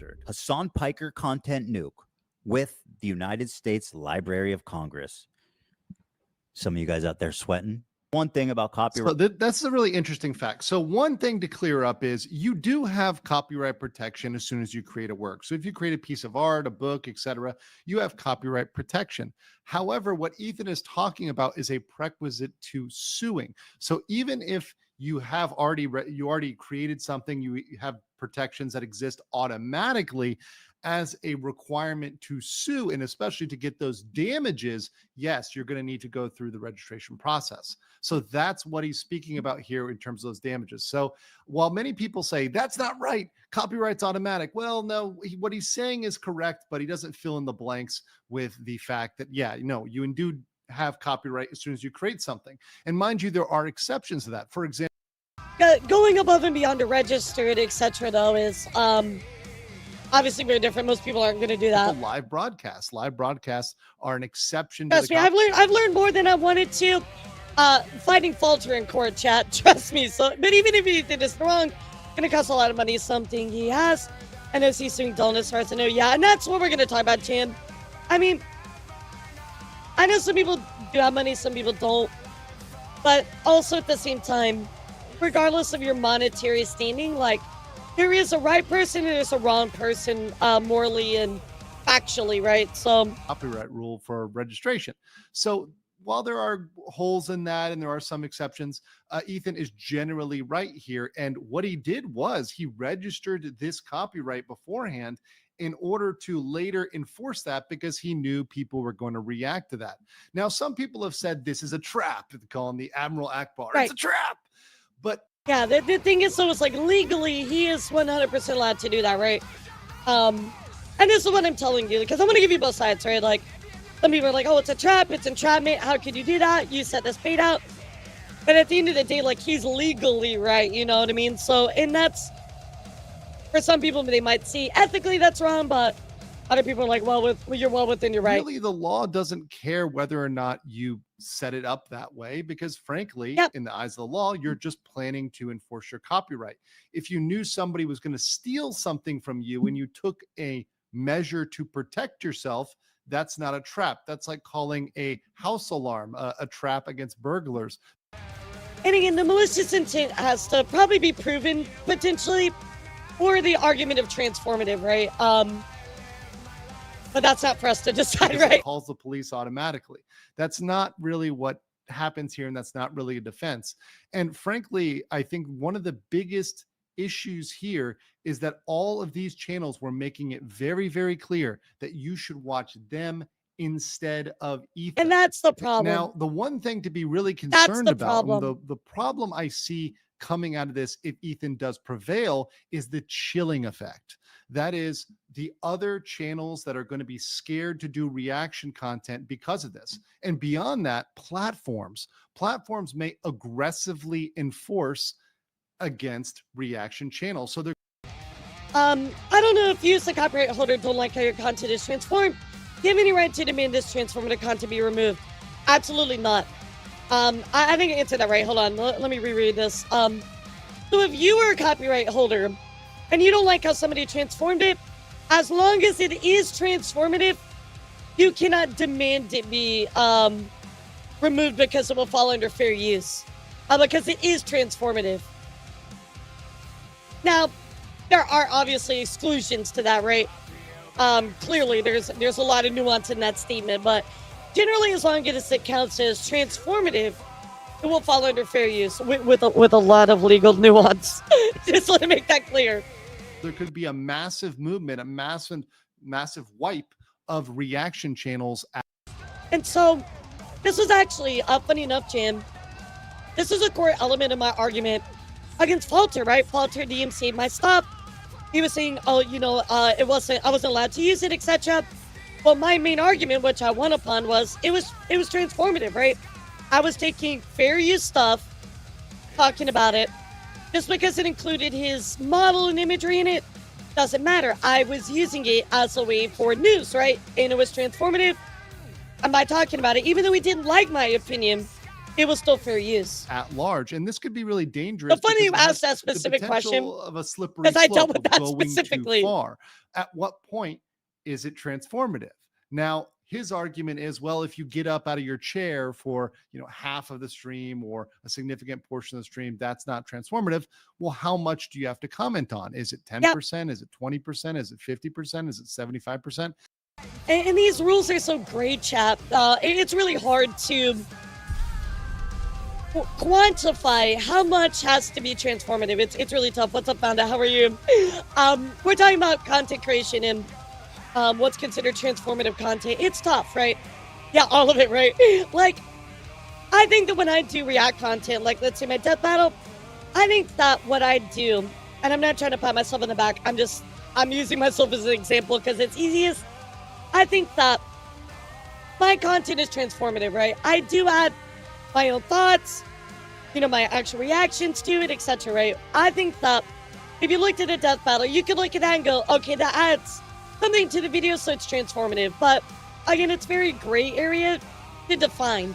That's really a hard thing to judge. And a judge in these cases is doing it case by case, point by point. Yep. Now, I think Ethan does have a chance to prevail against these three creators, particularly because of the egregious things they said. Now, we're not going to get into this on the fast facts version. This is, of course, the quick and dirty version of my analysis. But if you watch my live on this, we're going to watch the entire video, the entire 20 minutes, which goes into what these creators did and how they went through their analysis. But safe to say that most of them did not do deep, lengthy, in-depth. And that's the core element of this, Seven. I agree with you. When you're saying, oh, like, you should watch it here instead of over there, or the original person, right?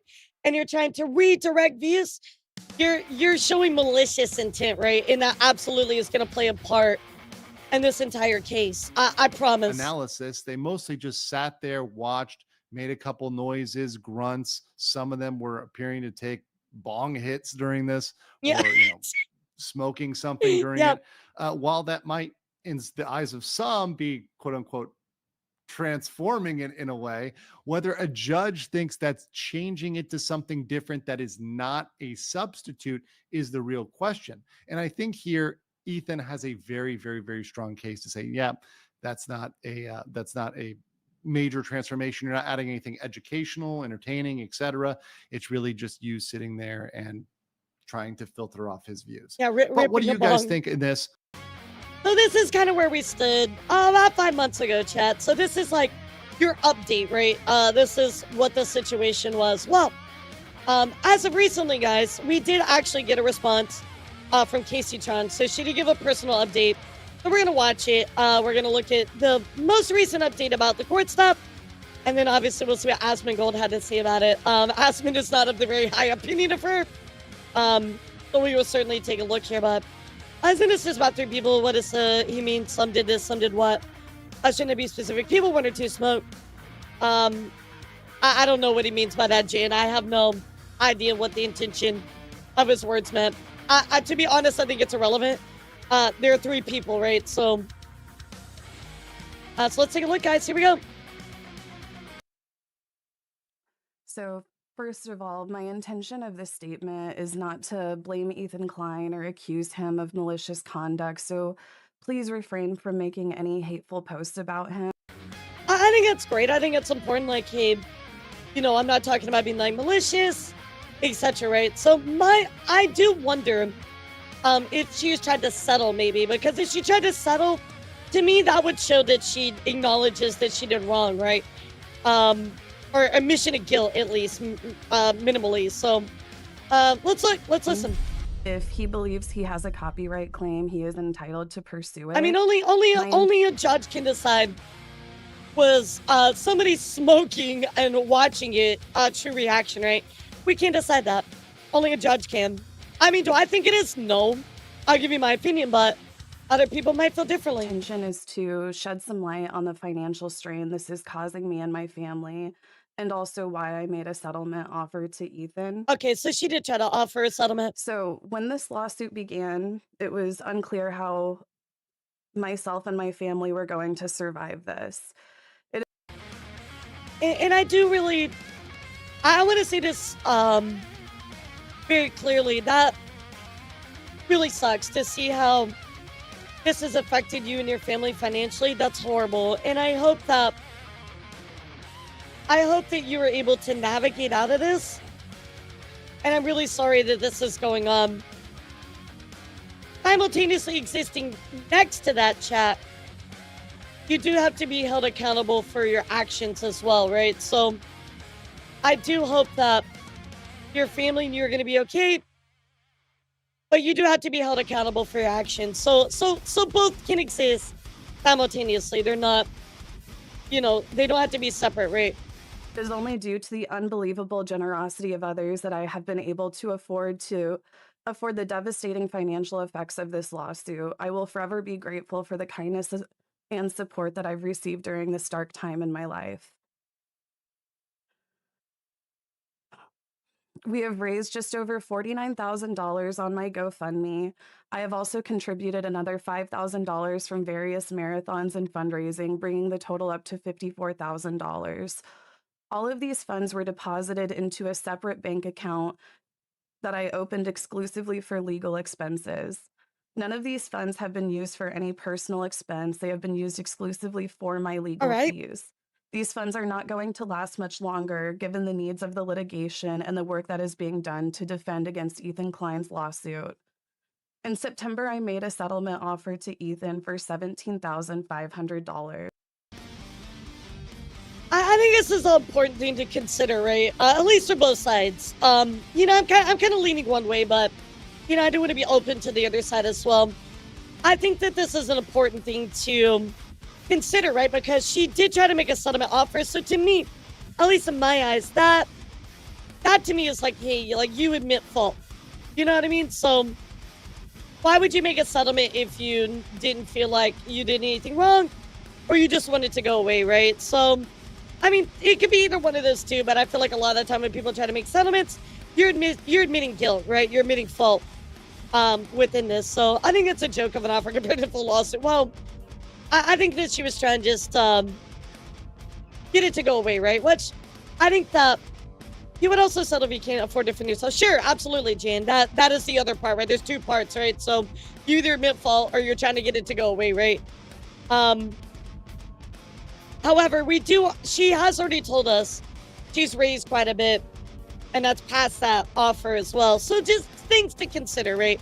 Again, I do lean one way right now, but I'm open to the other side, you know, convince me.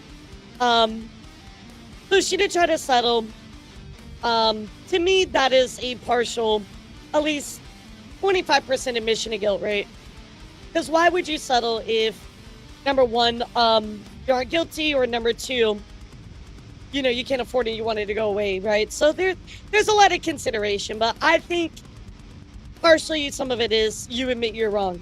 Every time Big Corporate settles, I always say at the beginning, yeah, it's not admission of guilt. That's true. That's true. Very true, very true. There's a lot of nuance, right? And I can't imagine being in that situation myself, right? I can never imagine. So I'm sure it's got to be tough, but at the same time, like, it does feel like that she fucked around a lot. Now she's finding out. So let's see if Ethan took the deal or not. Probably not, but you know, let's see. This offer was publicly revealed by Ethan to his Instagram followers. This settlement offer that I made was in no way, shape, or form an attempt to make a payday. It was because the looming threat of financial ruin is a stress that I would not wish on to anyone. My mother, father, and sister all struggle with disability and housing instability. Yeah, I'm sorry they to are hear my that. family and they depend on me.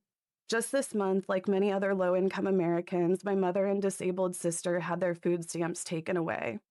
Under the current political climate, the future of funding for other assistance is uncertain. I cannot afford to fail them. I simply want this nightmare to be over so that I can go back to providing my family with my full support. Ethan Klein is suing me for $150,000, which is the maximum damages for malicious copyright infringement. I believe it is highly unlikely that a court would find me liable for copyright infringement at all, and certainly not malicious copyright infringement. My offer was tied to the maximum damages for normal copyright infringement, which has a maximum damage of $30,000. Considering it is unlikely there are any damages at all that I could have caused, even if I am found liable for Yeah, and I know a lot of you say you don't feel bad for her and her bad deeds, and yeah, she said some things as well. At least, chat, at least have basic human empathy, right? Like she brought it upon herself, but she is also trying to, make things right. But I mean, I get you. If you've listened to some of the stuff she said, I can see how you can feel differently. So, copyright infringement. My offer of $17,500 felt very generous. Yeah, sure, Slime. I got you. For me, that is a lot of I got money, you. and it would have come down. I'm very empathetic because I do feel horrible for her, right? But she also put herself in this situation, so it's like, you feel a little less bad about it, right? But yeah, it's not even about money; it's about principles, sure. Directly from my own pocket. On this note, I want to clarify that any donations that I have received are being used for my legal specifically what defense slime? costs against Ethan, nothing else. These funds will not be a part of any settlement offer. In the event that we were to settle, I will take responsibility for any settlement, and any remaining funds would go towards the remaining parties that are also being sued by Ethan. I have no intention to keep any money from this fundraising for any personal use whatsoever. If we are unable to reach a settlement soon, this could stretch all the way to December of next year and cost me hundreds of thousands of dollars in lawyers' fees through the end of the trial. To be clear, I don't make anywhere near this kind of money. Again, I think the act of trying to take away from somebody else's viewership on purpose, right? That's malicious, right? You were intentionally trying to hurt somebody else's well-being. For example, she says she never meant to target Ethan and her family, yet there are multiple clips of her encouraging viewers to attack them. I don't think we got to that part yet, Slime, but we'll look. Like most Americans, I live paycheck to paycheck. I do not have any personal savings. Over the years, I've been stretched very thin because I help support multiple family members. I want to make it clear to Ethan, I will gladly set aside my ego and do whatever is necessary and consistent with my principles to resolve this matter and get back to what matters most to me, helping my family in this devastating financial climate. I feel deeply guilty even asking for community. I don't even know what's going on with Snap. That's interesting. Funding during such difficult times because I realize I'm asking for help from people who are also facing financial hardships. Since this lawsuit was announced, it has resulted in a barrage. Chat, does one of you maybe have a video link to some of the stuff that Kaceytron has said about Ethan so I could show it really quick? Of hate and harassment that has been you can drop the link in chat if you want to. I'll take a look at it. All of my social media, I am relentlessly reminded that I didn't pull any videos for today, but I've seen this stuff in the past. So if you have like a certain one, like send it my way. I'll take a look at it right now. And my family could wind up living on the streets. That Ethan is going to foreclose on my home. All realities that feel very real to me right now, and all being used by hateful onlookers to push me into killing myself. The thought of dealing with the constant doxing, that's not okay. Harassment for guys, just let it be solved in court. Like trying to box and go that far is awful. Another year is extremely dark. This treatment wears on a person, and it has left me feeling extremely drained, isolated, and depressed.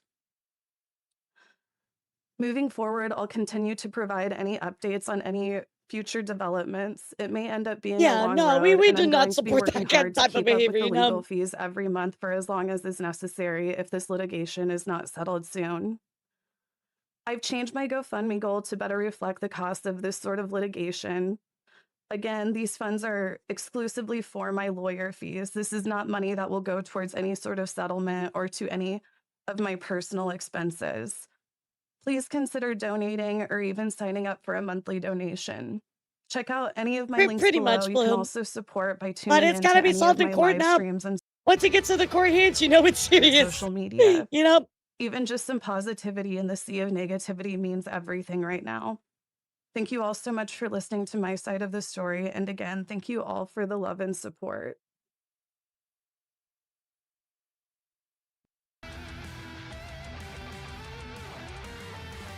Sure, yeah, I mean, it's very different, right? Let me see if I can find something really quick for us to look at. I should have had this.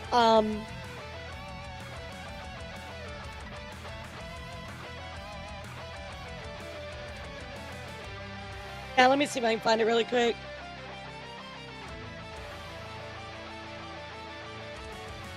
I don't think so. So we did get that. So let me take a look here. And I'll show you what the reaction was here from Asmongold. And Asmongold has absolutely no sympathy, bro. I mean, he is like, he is not. How did Ethan respond to your offer of settlement? Well, he refused it. Yeah, he refused it. You know, it's not about empathy. It's about right or wrong. Yeah. Yeah, I mean, he refused it. So, yeah, he did. He shut it down.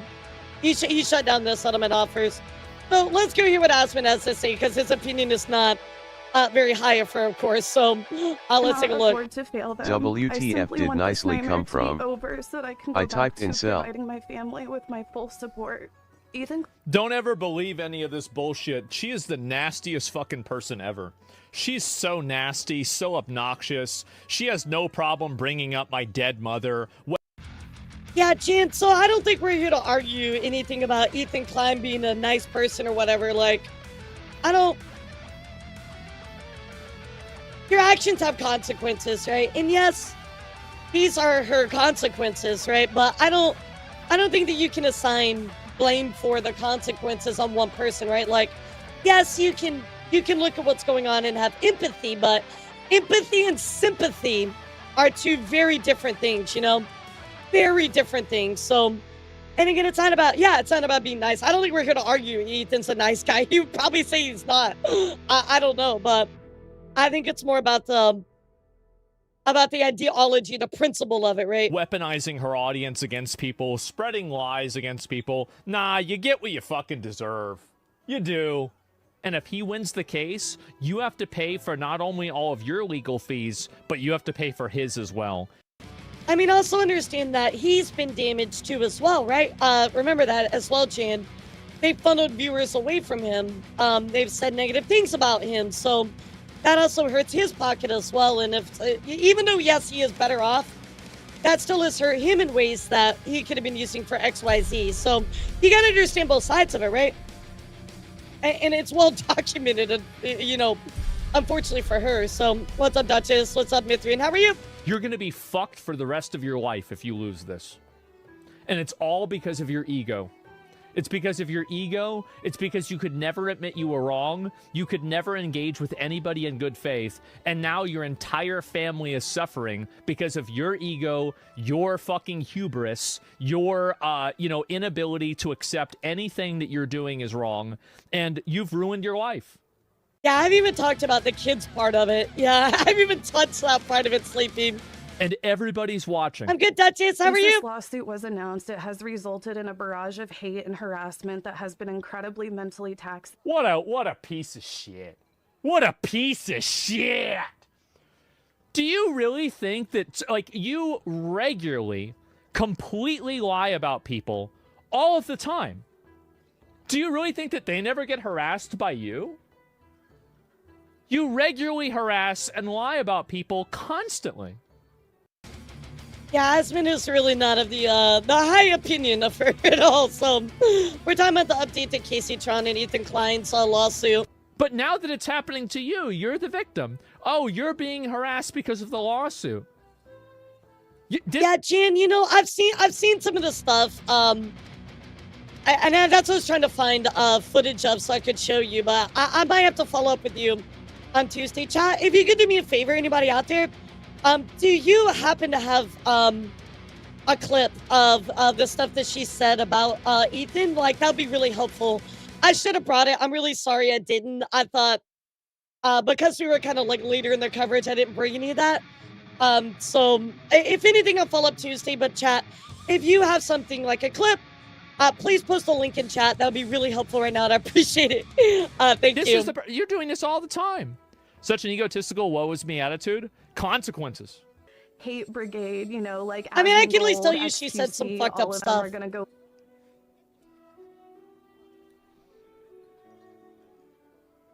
Hello. Hi. You were right. Oh, man. Last time I saw all this was about 5 months ago when the lawsuit first dropped. That's too bad. I mean, even just one. Yeah, even just one is fine, chat. Of course I'm going to talk about this.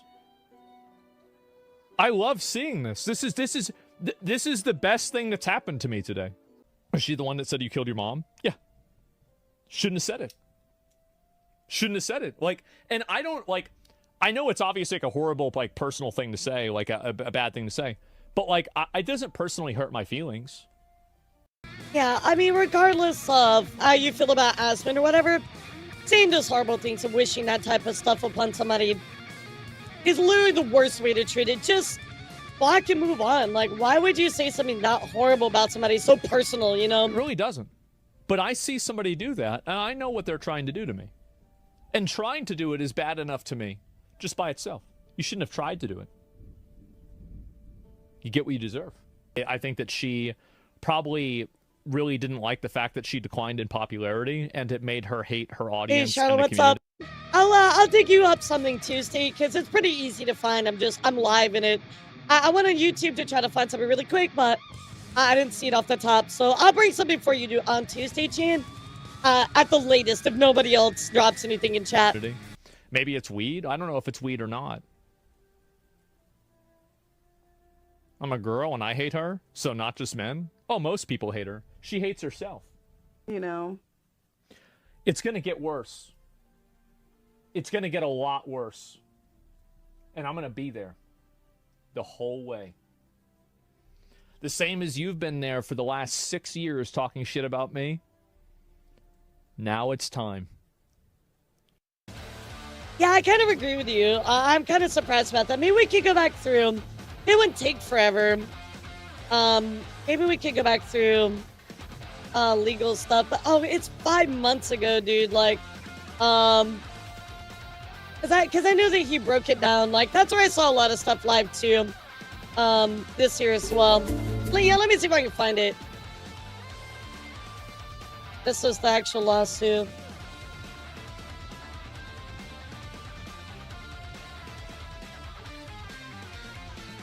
Maybe it's here. Let's look. Yeah, it's a nice stream. Keisha, take a day. All matter. The off to the musical people. I don't even like. Yeah, this is so. I was actually kind of surprised, but I did not know that Twitch allows you to smoke weed. That's actually new. Yeah, I didn't know that either. Or maybe she says it's like tobacco. There's super chat. Yeah, maybe she says it's tobacco. And her, yeah. Room? Do I have permission? Dog, what do you look? Very possible. Let's continue. I know. Yeah, I don't think there's a bunch of reactionary stuff with her in this particular video, so yeah, I don't see anything. All right, I'll have to dig you up on Tuesday. And again, chat, if you have any of the clips of her saying the negative stuff, please just drop them in chat when you take a look. Anyway, legal. Speaking of legal, we were on him. He did actually give us an update about what's going on with this case. So,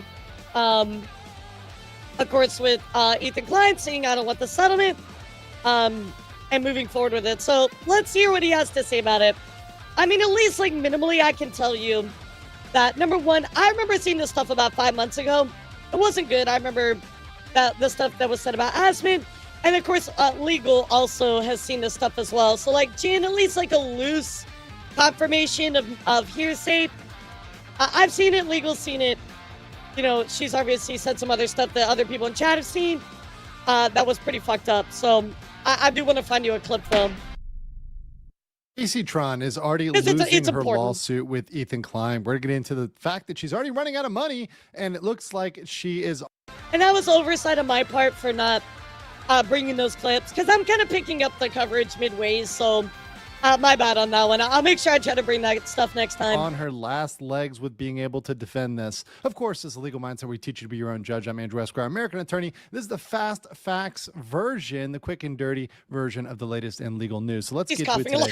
Of course, we've got a PowerPoint presentation for you today, all on this and the facts.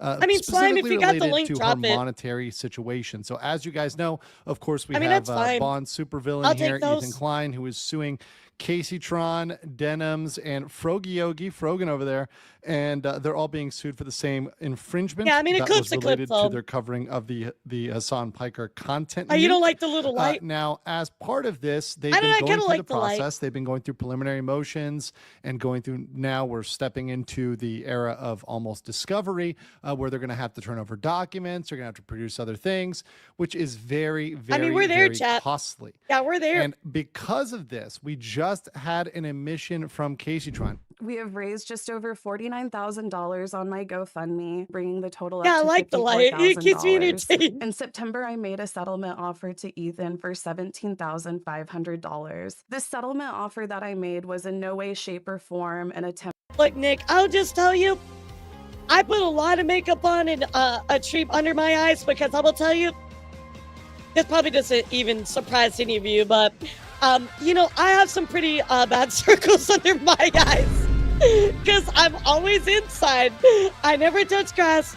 I'm a workaholic and I never sleep and I have insomnia. So, like, it's real. I gotta put a lot of makeup on and I treat under my eyes like every day because I just naturally have circles. So, yeah, I'll tell you, I got the thick circles like Sleepy Gang. Yeah, I don't look quite that. I don't look like a zombie, but at least makeup exists. So I'll take a break after the subathon.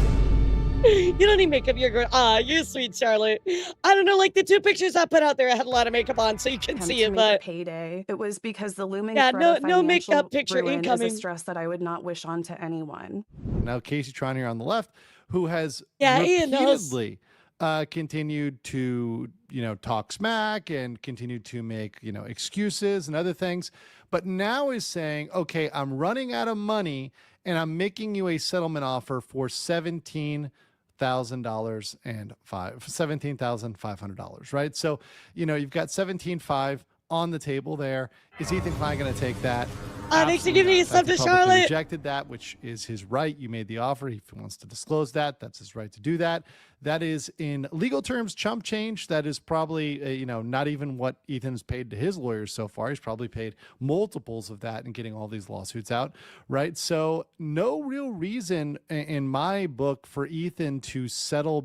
I mean, that does make sense, right? If she tried to settle that and past what he's already spent, of course he's not going to settle. Based on that. That's a good point. I didn't think about that. Remember, it's not just the money, it's the information that Kaceytron, Frogan, and Denims have, because the real power here is in discovery, particularly of those messages on Reddit and Discord.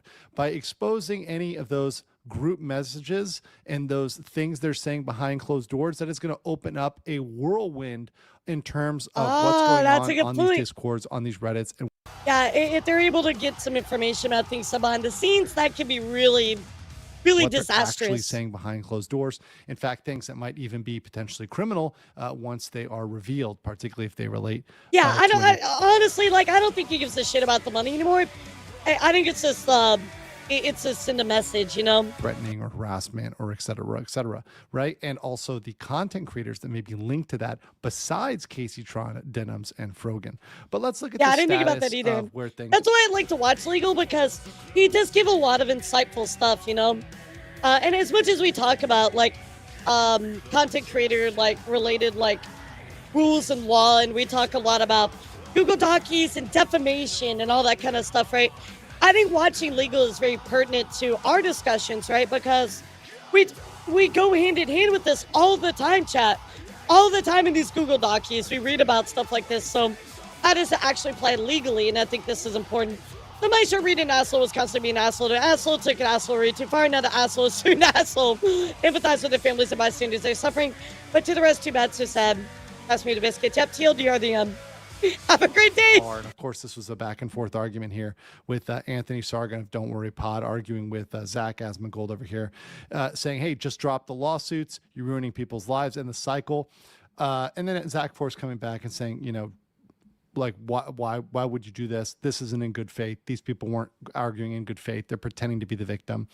And you know, this sort of argument about this not being about copyright and this being, you know, a personal reason. Well, number one, it really doesn't matter if it was in the first place. But the the copyright is what matters the most. Up is this is not in good faith, and this was very clearly stated to be taking away from other videos, which is the crux of the legal argument here. That's the main point. If they're redirecting the views, that's the main problem, chat. That's what you got to stand up and disprove or you know, argue against. The legal argument is that they were taking away from Ethan Klein's video. And that's really one of the biggest things out there, and one of the things that sets a precedent across the internet. What the fuck is this behind legal mindset? Wait, what the fuck is this thing, Chad? It's like Texas party. Infringement law.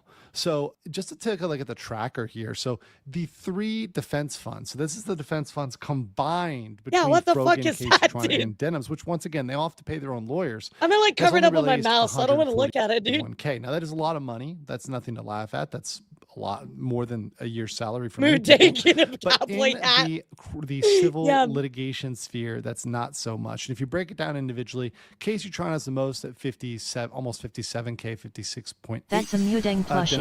46. That's Mudang, 8. Looks like it. Now, what does this mean? Well, cases of this size can average over $384,000. Holy if they're fucking money, dude! So going all the way to trial. Oh my hundreds of thousands of dollars. Discovery alone can cost more than $50K. So if we go back here, really, Denims and Frogan barely have enough money. They may not even make it through Jesus discovery. Christ, when it goes there. dude! Kaceytron would barely have enough money to make it through. Yeah, I mean, I know And legal stuff like isn't cheap. Big trust on that.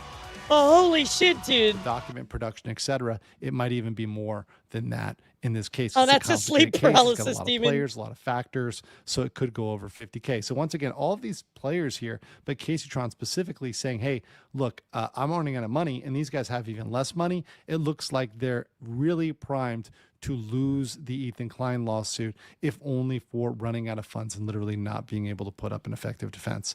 So at this. Yeah, Mudang, no, this is dooming. Yeah, I don't know what you're talking about, chat. You got Denims and Frogan, which may go broke before discovery, and Kaceytron, which barely makes it to trial. The best thing they can do, the best solution that they could possibly have at this point, is to come up with a creative settlement with Ethan Klein. I don't know what that is, but it's not just money. They're going to have to give up names. They're going to have to give up information. There's going to have to be some sort of alpha, some sort of additional thing that's added on above and beyond money that I think would make it would incentivize it for him to settle this, right? Maybe them coming out and giving public apologies, maybe them coming out and publicly retracting statements or clarifications. That would be good. But I think more than that, they're going to want those messages with Reddit and Discord. They're going to want to know what goes on there. So if Kaceytron is willing to turn those over voluntarily, maybe there would be an ability to reach an amicable settlement. But until the point where it is not just money, I just don't see any incentive from Ethan Klein not to push this out and not to continue and get exactly what he wants, which is the truth behind all that scenario and the scenario that went down with the Hassan Piker content nuke. So we'll see what happens, guys. What do you think will happen? I want to know what you know.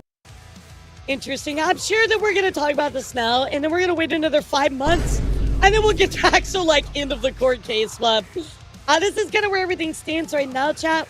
I did want to update you. Originally, I kind of missed the start of it. So I'll try to find that stuff for you, Jan, on Tuesday. But, you know, there is some loose confirmations within some of this stuff here as well. So what do you think, chat? Are they cooked? Are they not cooked? Do you think this is nothing? Do you think this is deserved? Well, what do you think, chat? What's your thoughts about it? Cooked, yeah. I agree with you. I think they're cooked. You can't say things that, number one, you can't say things that are not true, right? You can be malicious, but on top of that, showing the intent of trying to move viewers away from Ethan is pretty crazy, you know? I mean, that's wild. Yeah, I feel that as well. I think it definitely is a little bit cooked. He's assuming they have this information Ethan wants. What if they don't have that? Well, no, Ethan already has a lot of information, right? Like, it's already out there, Jan. That's what I'm saying. They've already actively tried to move stuff away, viewership away from his video, right? That's already happened. That was already shown as malicious, right? And that's what I gotta find you a clip of. But I will find that for you, because like I said, I saw it like 5 months ago. But that's already there. That's already proven. Like, that's not even like a question, right? It's already out there. I think that maybe Ethan is looking for additional information within Discovery. That's what Legal is probably talking about. But no, the information is already there. It's already a fact. So you said to yourself you hadn't seen what she said. I'll try to find you those clips. So I can tell you, and at least, you know, Legal can confirm as well that they have said, you know, some of these things alleged. So we'll talk to why was Ethan built like a Spider-Man villain? He kind of is. He kind of is. So, well, that is the update on that one, chat. Pretty crazy situation all around. Very, very crazy situation. So, yeah, Gene, I really do encourage you to look at it. Once you see those original statements, I think you'll kind of see why this is all going down. So, and again, it's been about 5 months since it started. So, it's been a while. So, all right, guys, let's talk about some gaming news. And holy gracious, there's a bit to talk about. But first up, chat, unfortunately, I got some bad news, guys. It's with a heavy heart that Uma's announcing that Gentle Donna has passed away, guys. One of the crown forces of Uma has passed away, and really, really top performer as well. Let's take a look here. Donna has unfortunately passed away on the 25th of November of 2025 at only the very young age of 16. And Gentle Donna was a very successful racehorse, winning 7 G1 races in total. Her wins include the Oka Show, the Yushu Himban, the Shuka Show, which makes her, you know, a triple tiara winner, and also 2 Japan Cups in 2012 and 2013. Also the Dubai Shima Classic in 2014, and the Armageddon in 2014. So rest in peace, Gentle Donna. She was actually like an amazing horse. Holy shit. So oh man, best wishes to everybody. That's horrible. I'm sure like whoever was riding her and people that took care of her, that's sad. So coming here from Uma, Rossi, early this morning. So, or I'm sorry, back on the 25th, late in the night. So another news, guys, let's take a look here. What's going on with Dispatch? Dispatch actually fucking popping off. Season 2 is now being considered already. Over 1 million copies are sold in the first 10 days, with a peak of 130 concurrent players on Steam. Highest rated game in 2025 on PSN. That's crazy. I've not played this. Let me know how it is, chat. I've heard good things. Another news, guys. Sonic actually did something really, really funny for the release of the new SpongeBob DLC coming to the Sonic Racing Crossworlds. And if you're a SpongeBob fan, you're probably going to remember this. It's time for the moment you've been waiting for. And yes, this is an official announcement, chat. No fucking way, dude.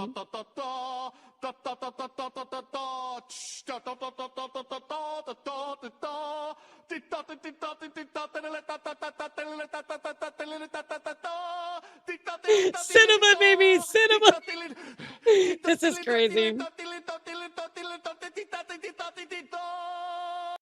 I just can't believe they actually fucking used that right again from the original SpongeBob. So on the official Sonic the Hedgehog one, I mean crazy. So love it, love it. The paddy wagon. In other news, guys, just look like we have some things to talk about with the Game Awards. They are partnering with Amazon Prime, and of course, if you haven't seen, here are all of the categories going on this year. Game of the Year, Best Game Direction, Best Narrative.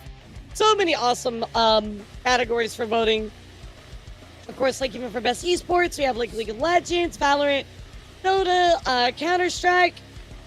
So many things going on. Best Independent Game, Bollocks Pit, Claire Obscure on there, Silk Song on there. A lot of great stuff going on this time around. Well, just to kind of talk about it even more, chat, I feel like a Claire Obscure is going to win some shit. But they're the most nominated game in a Game Awards history with 12 total nominations. Holy shit. My God, dude, 12. That is incredible. So they're definitely out here to win it. I haven't played it. I've heard good things. Vagabond Dev actually withdrew from the Game Awards under the indie game category. He said, hey, it's not even my first game. You should vote for another thing of the amazing debut titles. They're all amazing games. This is super based, by the way. Yeah, he's like, it's not even my first game. So, sorry, I can't even take that. How based? How based? Yeah, Ubisoft kind of getting dunked on a little bit. Of course, let's also talk about what's going on here with GTA, because some of the devs are holding a protest outside of the Rockstar office in Edinburgh, in Scottish it's a great Parliament. game that doesn't use the old lame superhero tropes and gives the characters more humanity that have flaws. Yet a lot. Gotcha. They are not invisible, and also the show that superpowers can have downsides. Gotcha. In an industry rife with work exploitation, unfair practice, and unreasonable working conditions. What are your thoughts about the GTA stuff, chat? As you remember, they did let go a lot of their employees. There's been a lot of back and forth about legality. Yeah, he's only getting one guy, like, actually. What's your thoughts on that one, chat? And we talked about it a few weeks ago. Pretty crazy. Yeah, pretty crazy, that whole particular situation. It's kind of sad, you know? Of course, also the IWGB Union says over to Rockstar North employees have signed a petition to reinstate the 31 employees fired in October. So there is some active kind of fighting against it. And I will keep you up to date on what's going on with it. But it's certainly a sad situation. I hope they're able to come to some kind of resolution behind it. In other news, chat, it looks like Steam has announced some brand new hardware. And holy shit, chat, this hardware is pretty incredible. So, of course, we have new VR, a new controller, new VR, and what's called the Steam Cubes. Take a look. Learn more at steampowered.com/hardware. Why is this so wide, dude?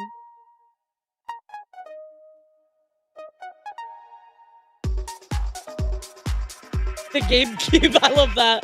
Is that what people call it? The GameCube. The controller is kind of interesting, but I do like the new VR headset. The game goggles. The game controller. I mean, this is all really cool, chat. I always like a good VR update, but we don't know the price of any of this, so obviously I will let you know. But having your own console is great. Theoretically, chat, hear me out. I could get the GameCube, run VTube Studio and VBridger off of it, and just run that on the console. Imagine how much computing space you could save by just using this as a secondary PC almost, right? Really, really cool. So we'll see what happens with it if things work out that way, but looks really, really exciting. Just don't have the price on it next, or at least yet. I'll let you know when that goes down. In other news, Pokemon has announced 3 brand new Pokemon. Of course, guys, we have a Smear Guru. This is actually the newest Pokemon title coming out next year. So I like that he's actually got colors and paint. Of course, we finally have the ghost type Pikachu called Pikachu, who is very, very cute. But yeah, finally Pikachu got hit by a brick and now he's Pikachu. And then Boss Lax, which he's just big tired Snorlax that slept too long. So really, really cool. New Pokemons. In other news, I often ask myself, chat, why do fans do this? Well, Concord is actually playable again, thanks to fan-made custom servers. Yay, all 3 of the players in the world, you can now play on the fan-made servers for Concord. I just wonder why. Why would you focus on bringing this back out of all the games of the world? But here we are, chat. If you want to play Concord, well, the fans have brought it back. Oh my god. Absolutely crazy. Now, I do want to talk about a really cool collab coming up that I think you guys will be excited for.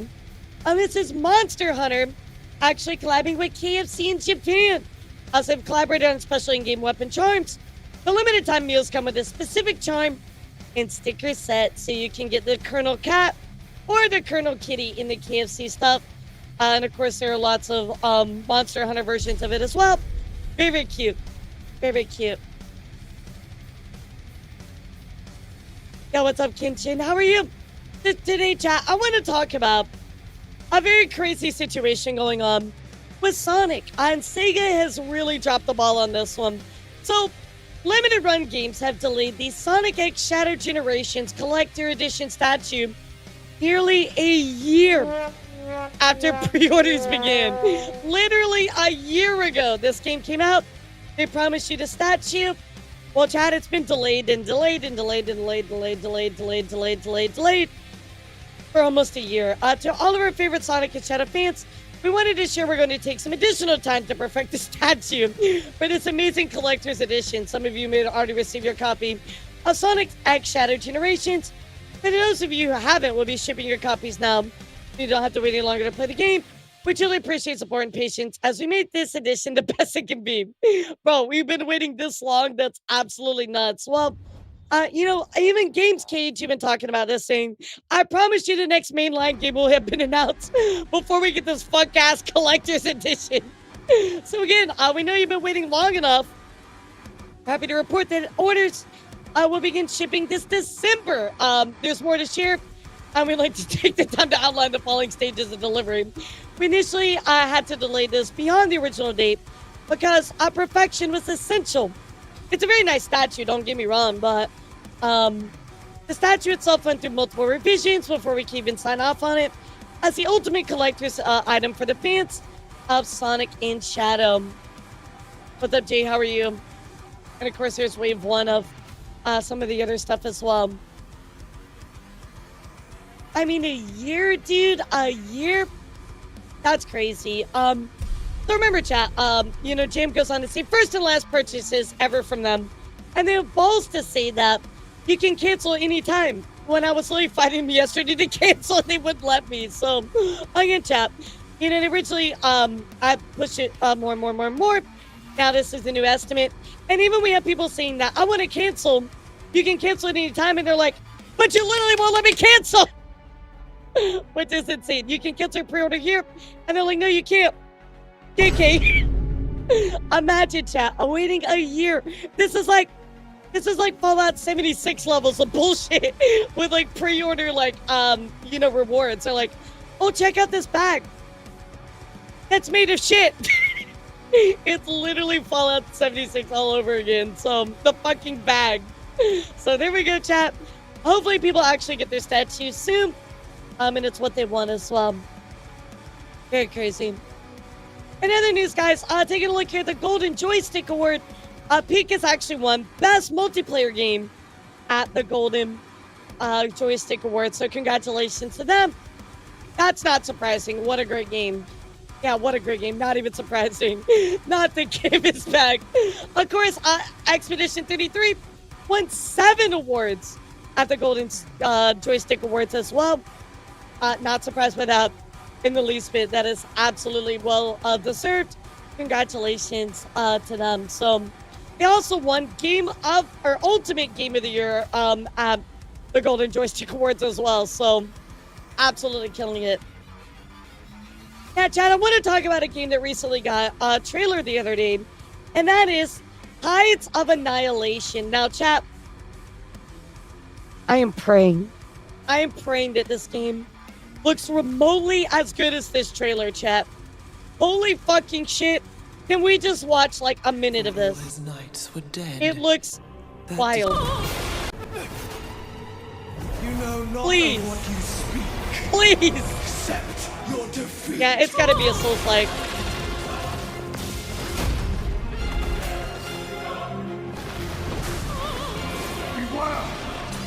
Nabarak! She's created another folded realm. I can't reach her. This looks nuts. But this be a god. Take the spear. Please. Please be good. We saw the trailer. Yeah, it kind of reminds me of Nier a little bit. Like Souls and Nier like had a baby, but it looks really cool. So Tides of Annihilation. We don't have the date yet, but I'm really hoping it comes out good. It looks so awesome. Please. Now, chat, let me ask you all. When you get to the end of a game, right? You know, you fought your way through a big storyline and you get to a final boss, chat. You're expecting absolute cinema, right? Especially when you get to the end. But what if I told you that you get to the end of the game from a well-known series like Call of Duty, right, chat? And instead, you have to fight the fucking skibbity toilet. Well, chat, everybody's been crashing out about Call of Duty Black Ops 7 and the final boss named Giant Harper, which is literally the skibbity toilet of all bosses. You know, let me just play it for you. People are very upset about this boss fight. Spoilers ahead, by the way. That's literally a skibbity toilet boss. This is from Call of Duty, chat! From Call of fucking Duty! Why are they fighting a skibbity toilet boss? What has Call of Duty become, dude?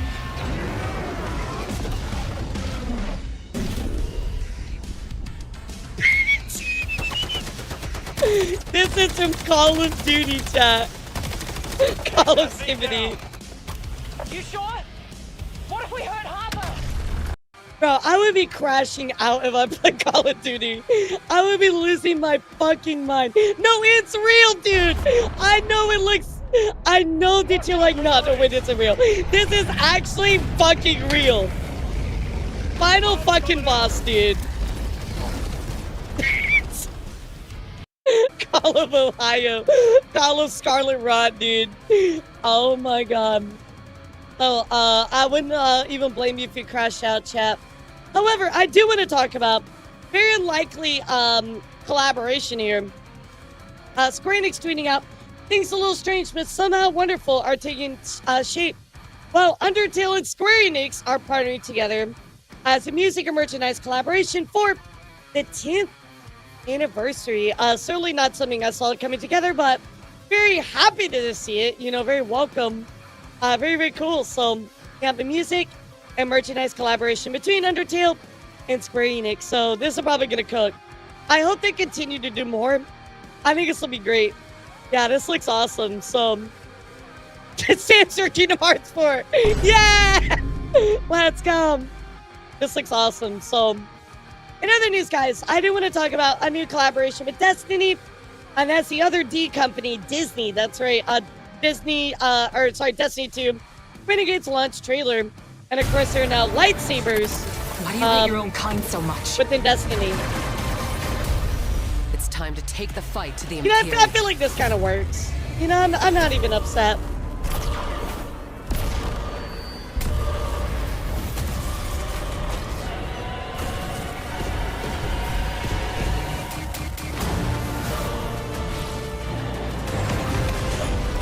I mean, it looks cool. Yeah, it definitely works. Stylistically. Finish it. And the Imperium is yours to lead. You will fall. Yeah, it's a Star Wars crossover, so looks pretty cool, chap. Maybe it'll save Destiny. I doubt it. I didn't even know Destiny was about to get canceled, but no, I think a lot of people I don't really know play Destiny anymore, so I could see that. And then finally, chat, just to wrap up our gaming news for today, Dead by Daylight has confirmed there will be a Chapter 2 Stranger Things crossover. So fans believe Vecna will be the new killer. So we'll see what happens. This looks cool. I'll probably plan to play again when this happens. So pretty cool. Yeah, I think that's awesome. I think that's amazing. I mean, I put the game down for a while. Was it that bad, really? Oh, that sucks. Yeah, that super sucks. In other news, guys, let's take a moment to talk about the new Legend of Zelda movie. Legend of Zelda actually dropped its first live-action pictures on theaters on May 7th, 2027. Honestly, I don't think it looks that bad. I think it's fine. I thought it was going to be like a CGI fest, so I'm really glad they're not doing that. A lot more like practical effects and sets. Obviously taking pictures out wherever they're filming it. You know, I can get behind this. I think this might be okay. Yeah, I think this might be okay. Yeah, I can see that, Chocolate. Be like, yeah, I think it's fine. And the final thing I wanted to tell you guys about, Netflix actually crashed yesterday following the release of Stranger Things Season 5. Yeah, it literally fucking crashed. The whole website was just like, nah, bro, I'm too tired for this. I can't deal with it. I'm out. Oh, that would have been cool, Ruby. All of fucking Netflix and just like, yo. I mean, are you surprised, guys? This is one of the most looked forward to things of all time when it comes to content on Netflix, right? Yeah, I know it came out yesterday, Chocolate. Yeah, you better go watch it. It's really good, actually. Yeah, it's really, really good. I think you'll enjoy it. Yeah, go check it out. It's a good time. So, yeah, I watched the first 2 episodes, so I gotta go watch the rest here pretty soon. But no, it's absolutely a good time, so go check it out. So, all right, cuties, that's all I got for you today. But I want to say thank you so much for tuning into the Black Friday news. I appreciate all of you having a adult conversation and being kind. So appreciate you all. We're gonna go see Adfree. Adfree is doing a big collab, so it'll be fun to raid them and give them some love. So thank you guys so much for being here. Appreciate you all. Have a great rest of your day. YouTube, thank you for tuning in. I appreciate all of you. And of course, Twitter.